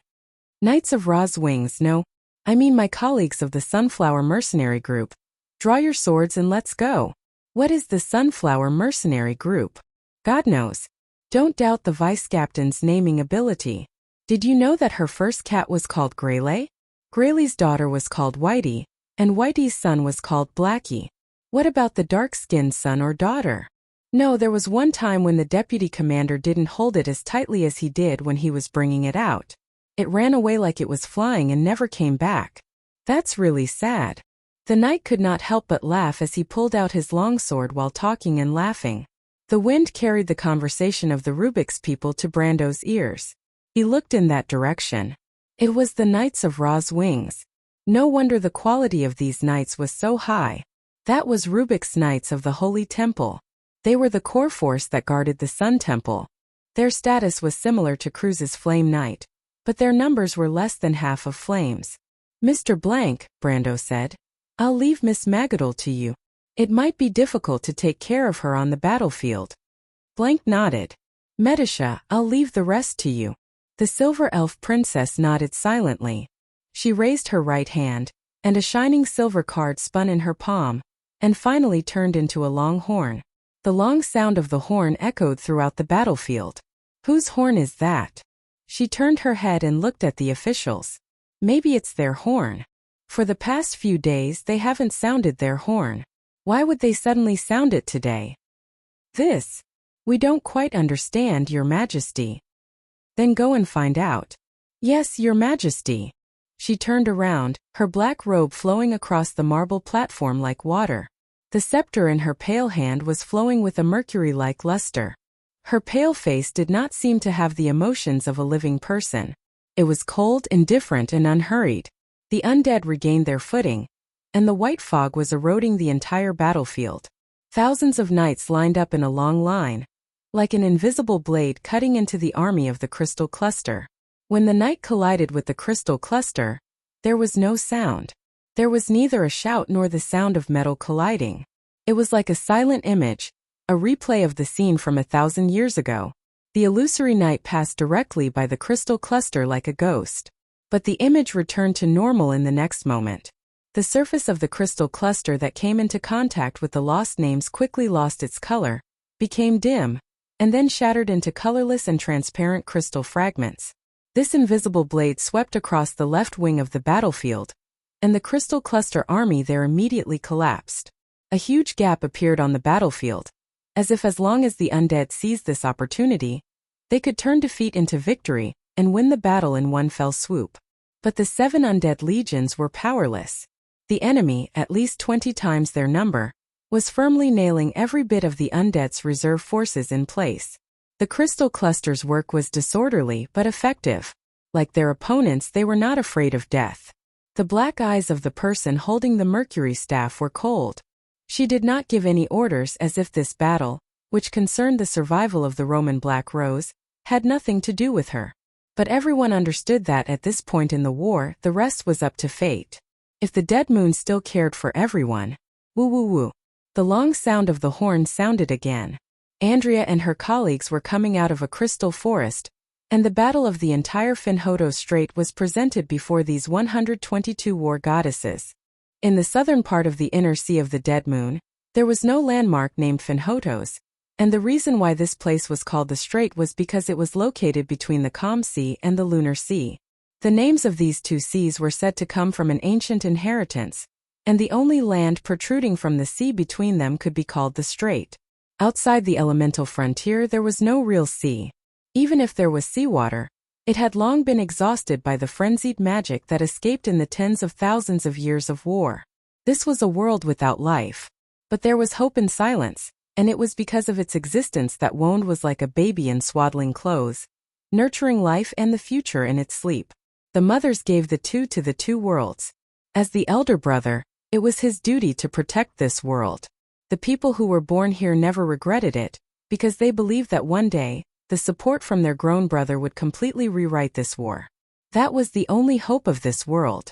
This world was called Magritos, which meant the frontier. This was the frontier of civilization. Andrea looked at everything on the battlefield, and for a moment thousands of memories appeared in her mind. Most of these memories didn't come from her, but from the last moments of countless ancestors who had sacrificed themselves on the battlefield. Their experiences and hopes were engraved in the hearts of all the descendants. One day, the people we protect from another world will come here from the other side of the door. The power of the growing civilization will ultimately obtain victory in the eternal war. We can't hold on any longer. Day after day, year after year, where are they? Have we been abandoned, Lady Martha? I don't want to die. Andrea, I'm in pain. They're here, Andrea said softly. Sisters. Although they were still weak, the seed of hope had been planted. One day it would grow into a towering tree. In this way this war had a meaning. Andrea turned around. Sisters, prepare for battle. The heroic spirits can't hold on for long. The key is to tell them. Tell everyone that the Earth Legion is still fighting. She put on her helmet. Everyone did the same thing and put on their helmets. The helmet was very different from the wand. It didn't have a metallic luster on the surface. Instead, it looked more like a crystal mask. It was dark and reflected a dark green light. Rows of data flowed down from the black crystal mask like a waterfall and reflected in Andrea's eyes. Then it merged into one and formed a spinning mark of Tiamat. Requesting high-level agreement authorization. Connecting to the battlefield. Requesting battlefield data link. Loading Tiamat system. Authority. Goddess of War. 120 people raised their heads slightly at the same time. A bright silver mark appeared on their foreheads. Flying mode. Andrea's voice reached the ears of all her companions through the telepathic communication system. Only the will couldn't be destroyed. On the battlefield at dusk, telepathic communication was the safest way to transmit information. Legend had it that this was a system developed by the divine people and planeswalkers. 122 wings of light stretched out from their backs at the same time. Requesting Nucleus 14 to drop weapons, ambush configuration. Andrea looked up. In the sky, 3 huge spots of light appeared above the clouds. They were 3 magic arrays formed by crisscrossing lines of law. They corresponded to the stars of the Dragon of War, Tiamat. The huge magic array rotated like a gear. Every time it rotated, it swept away the thick clouds. Beams of light fell from the sky and landed in various positions on the battlefield. Andrea raised her hand, and a beam of light immediately appeared in her hand. The beam of light condensed into a pitch-black blade in a few seconds. Then the beam of light fell on her body. A streamlined armor immediately covered her body. Get ready to go, she shouted in a low voice. Wait, there's a higher authority on the battlefield. Suddenly, someone cried out in alarm. There was panic in the communication channel. For the first time in 1,600 years, the footprints of the divine people appeared outside the elemental frontier again. Andrea suppressed the shock in her heart. She whispered to her companions, "Don't panic. Lock onto his position and ask who he is. Is it Gaia's will? Or is it the truth? Andrea." The voice in the communication channel was almost crying. His authority is too high. The system told us that we can't request it. Oh my God, look at that mark. That is? No. He's not the first generation. That's Martha above, the divine people. 7,000 years later, the divine people returned to Wound. Chapter 1297. The lost names suddenly stopped on the battlefield. The pale knights were looking back, and tens of thousands of eyes were cast to the rear of the battlefield. Rows of illusory knights stood in place, as if silently waiting for something. What's the matter? The supreme of the undead was slightly startled. She saw pillars of light connecting heaven and earth, distributed throughout the battlefield. A new force had intervened in the battle. Who was it? Everyone mounted their horses. Brando raised his sword, and the golden light of Odorfice shone with a strange light in the sun. 1,000 years ago, mortals fought for their fate under this sword. 1,000 years later, it became a flag again, and this time it would rewrite the fate of Wound. Medisha, raise our banner and tell the world that this is the battle of Erewhon's people. Victory! The knights shouted in unison and burst down from the high ground at the edge of the forest. At this moment, Erewhon's people, Rubik's people, Nine Phoenix's people, Rosaline's people, even Feng Qi and his men. Everyone no longer had any other thoughts, only to fight and win. And if they failed, it would be nothing more than being buried on the battlefield. For these people, death was not worth mentioning. Every single one of them was proud. Fight for honor. Fight for victory. The little silver elf princess looked up and threw out a silver card. The card flipped in the air, turned into a beam of light, and shot straight up into the sky. Then the clouds parted left and right, and a ray of light fell from the sky, shining on everyone's head. May I be honored, and then I can honor you. Medisha held a spear and shouted, Eternal Song of Reincarnation. Gently waving on the battlefield, knights, encouragement-light armor emerged from her body, and a stream of light went up against the spears held tightly by the knights, turning into a brilliant silver flag at the tip of the spear. On the flag, the silver crescent moon and lily were dazzling beyond compare. Above the sky, a golden eye slowly opened, and she looked at the ground with a thoughtful expression. Planeswalker, I didn't think there would be planeswalkers in this world. That's good. Then the inheritance won't be severed. Light swords descended from above the clouds and pierced straight into the ground. Brando took the lead and light followed him. The mystical horse he was sitting on seemed to be stepping on clouds, galloping as if it was flying. The holy sword Odorfice in its hand was pointed forward, reflecting a burning golden line under the sunlight. The golden line was cutting into the gap between the crystal cluster and the lost names. The multicolored light descending from the clouds also advanced, plowing into the great army of crystal clusters. Cavalry. The undead lords who were commanding on the high ground saw this scene very clearly and were shocked. Who is that? Look at their banners, they're displaying their banners. That is Silver New Moon and Lily flag. What flag is that? Did one of the lords in the south join the war? They turned around and looked at the woman holding the Mercury staff behind them. But the monarch of the undead did not say a word. At this moment, this sudden cavalry became the last reserve force of the undead, and under the command of 2 people, it hit the most critical place on the battlefield. The cavalry was ready, and the glory was inspiring.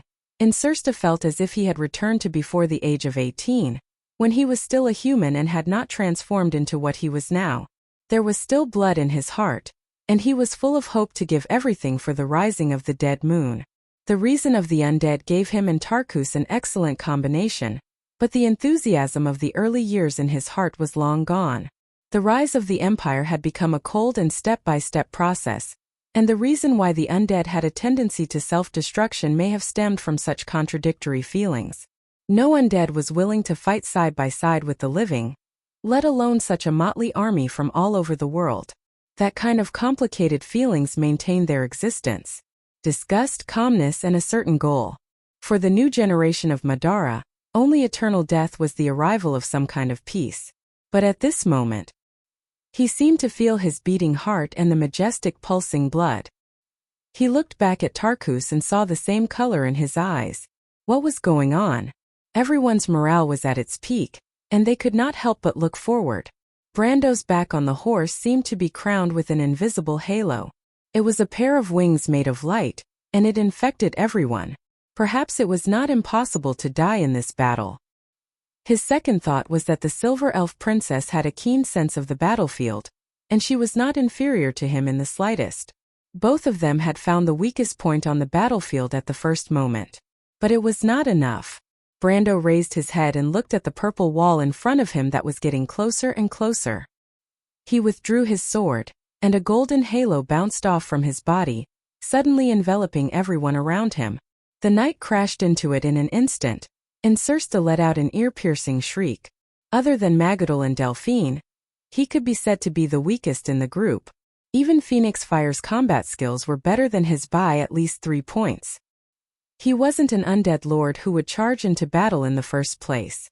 But even so, he was not afraid because of this.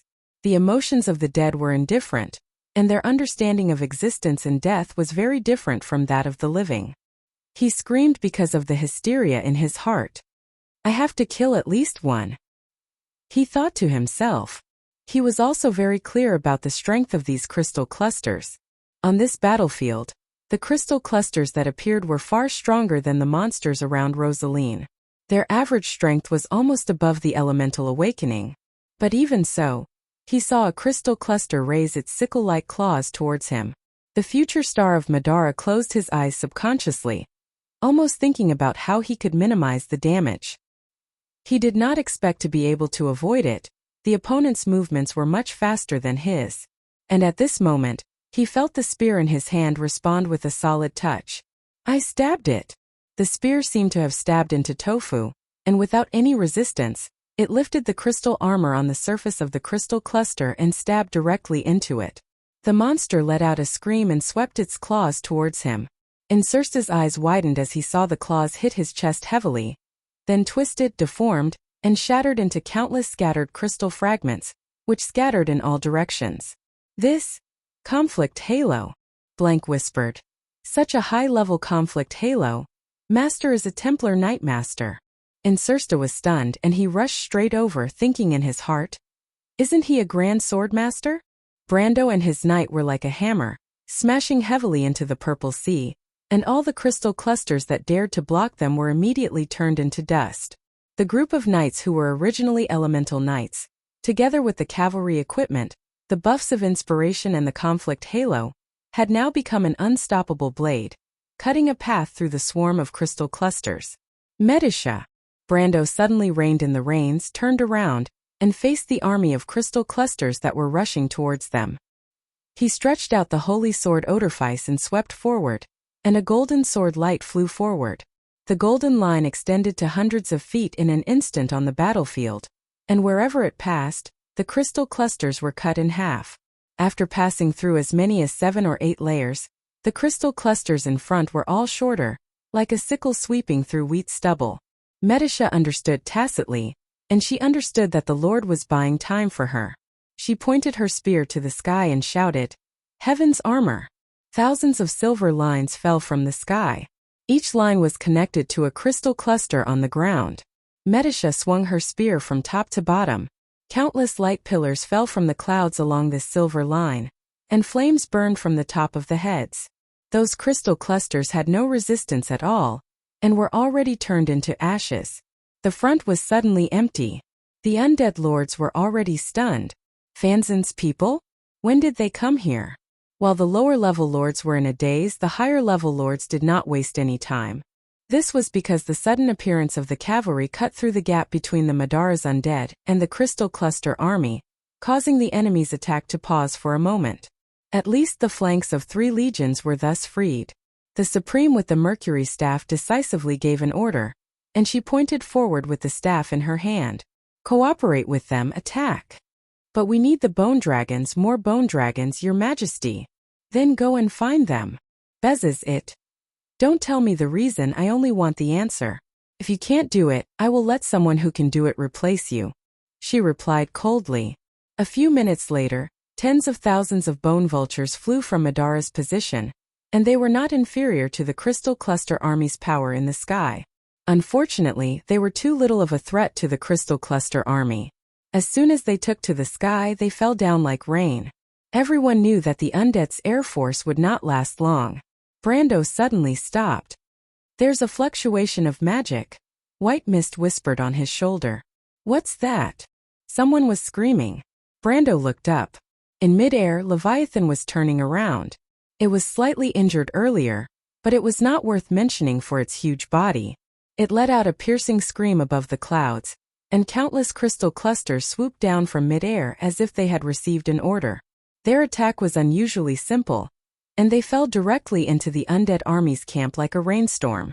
In the blink of an eye, the undead army's front line was broken into pieces. But this was not what really made him look solemn. Above the clouds, a dense mass of black dots suddenly appeared. They passed by the crystal cluster army, and in an instant they were above the battlefield. At a distance of more than 10 miles, Brando could see the true colors of these black dots at a glance. Isaac, who was standing behind the Most High, put down the monocular in his hand with a solemn expression. He quietly held the brass casing of the magic device, and his hands were a little pale. Unlike the other undead creatures present, he was a human, and a necromancer with a very high position in the kingdom of the Dead Moon. But unlike the liches who yearned for immortality, the human necromancers always had the various weaknesses of their kind. Weak, timid, greedy for life, greedy for power, as if they were not worth mentioning in this highly efficient kingdom. But in fact it was these people who supported the reform of the undead transformation. He was on this battlefield to see with his own eyes the extent to which the new alchemy could improve the newly born undead creatures.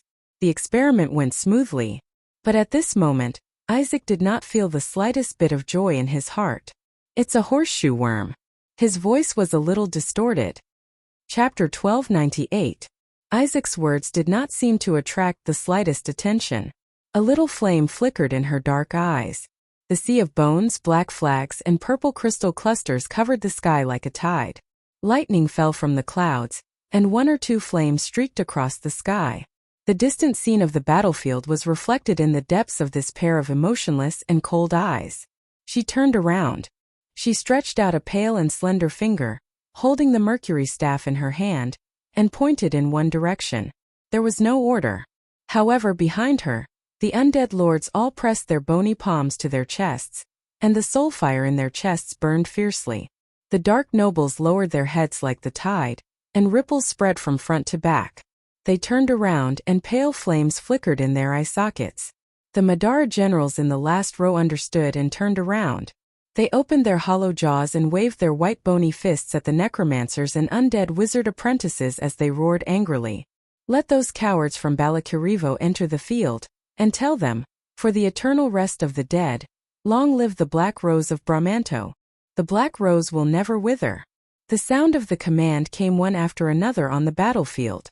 The low-level liches and undead wizard apprentices hurriedly ran back, and some even fell to the ground on the way. But under the supervision of the undead supervisors, these unlucky fellows immediately got up on their hands and feet and ran to the few huge crystal towers behind the high platform. Groups of liches and undead wizard apprentices placed their hands on the crystal towers, and green ripples immediately extended along the spindle-shaped main crystal of the crystal towers, which was 20 to 30 meters tall. When it reached the top of the tower supported by the white bone base, it immediately turned into beams of green light and shot out in all directions. The green line connected to the other direction of the distant battlefield, and when it hit the crystal tower in that direction, the nearby sea of bones immediately lit up with green spots of light. Almost all the liches looked down at the sparkling emeralds inlaid on the bone staff in their hands.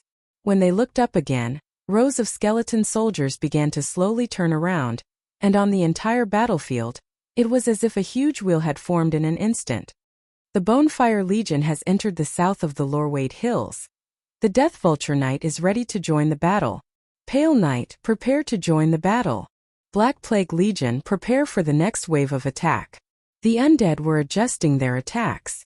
Beams of green light crisscrossed in the air above the battlefield, instantly forming a dark green net above the undead army. But the good times did not last long. There was a commotion in the tide-like cluster of crystals. Suddenly, a large number of behemoths with mountain-sized clusters of crystals on their backs emerged. The moment they appeared, they immediately raised their heads and let out ear-piercing shrieks.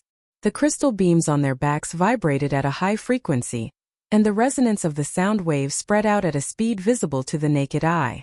At the front line of the undead army, the smaller crystal towers began to crack and crumble. Further away, the green beams of light began to become disorderly. In the sea of bones, the green spots of light began to disappear one by one. It was as if the entire battlefield had darkened in an instant. Change the flag signal. Change the flag signal, idiots. Her ice-cold eyes reflected this scene, but she didn't seem to be surprised at all. However, the undead lords behind her had already turned around and roared at their subordinates. Black sword-shaped flags were erected on the battlefield. Erwin's knight was still moving forward, as if to separate a path in the sea of crystal clusters. Insursta looked back at the direction of Madara's army. His dark eyes were full of dark clouds, and the black flags reflected a thick shadow in the depths of his pupils. "My lord, we have to find a way to get rid of those strange things." He couldn't help but shout anxiously. "What did you call me, Mr. Insursta?" Brando asked as he looked at the huge monsters that suddenly appeared in the crystal clusters. Occasionally, one or two crystal clusters would pounce on them, but he didn't even look at them and cut off their heads with his sword. "As long as you can help Madara win this war, I'll work for you, as long as you don't mind having a dark noble as your retainer." Insursta gritted his teeth and said loudly. Tarkus split the head of a crystal cluster with his sword. He looked back and wanted to say something, but after thinking for a while, he shook his head and didn't speak. Brando looked back at him and said with some surprise, "I had an undead retainer in the crew's empire. You're not the first, Mr. Insursta. But can you represent the will of the Mercury staff? The Dark Nobles are free, not just our will."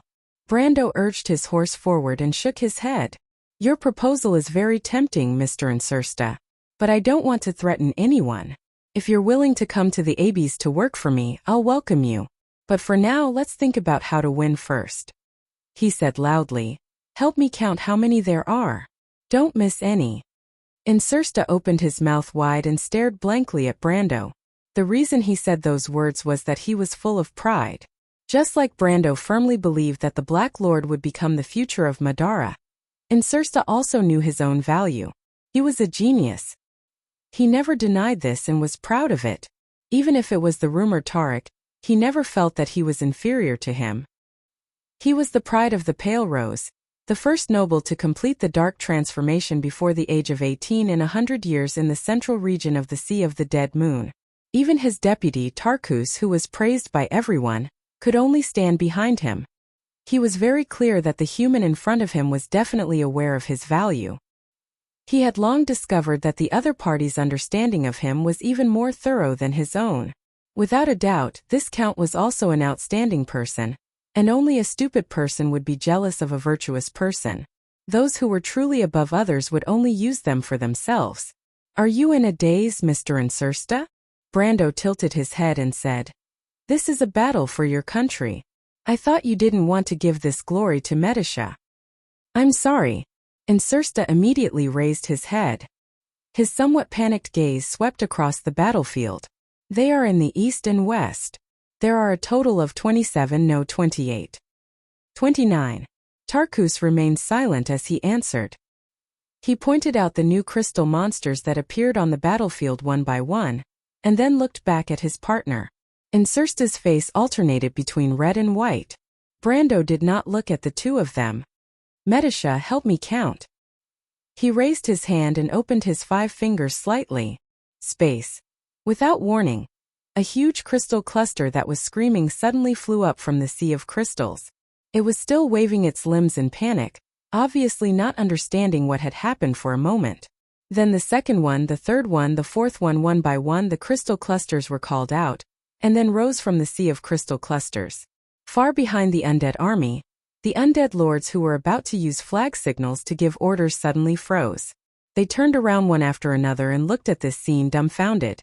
Only that pair of pitch-black eyes still did not have a trace of emotion. This is. Someone is helping us. Someone suddenly shouted in a low voice. 27, 28, 29. But when the last giant crystal cluster rose into the sky, there was a sudden commotion among the crystal clusters. This commotion spread out in all directions like water ripples.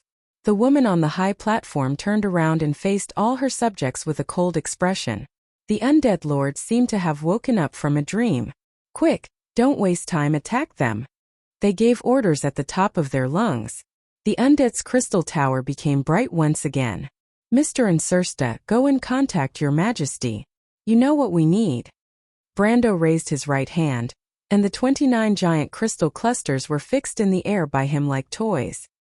He said to Insursta with a calm expression. Medisha also looked at the future Black Lord of Madara. Adney and her knight looked at Brando as if he was a god.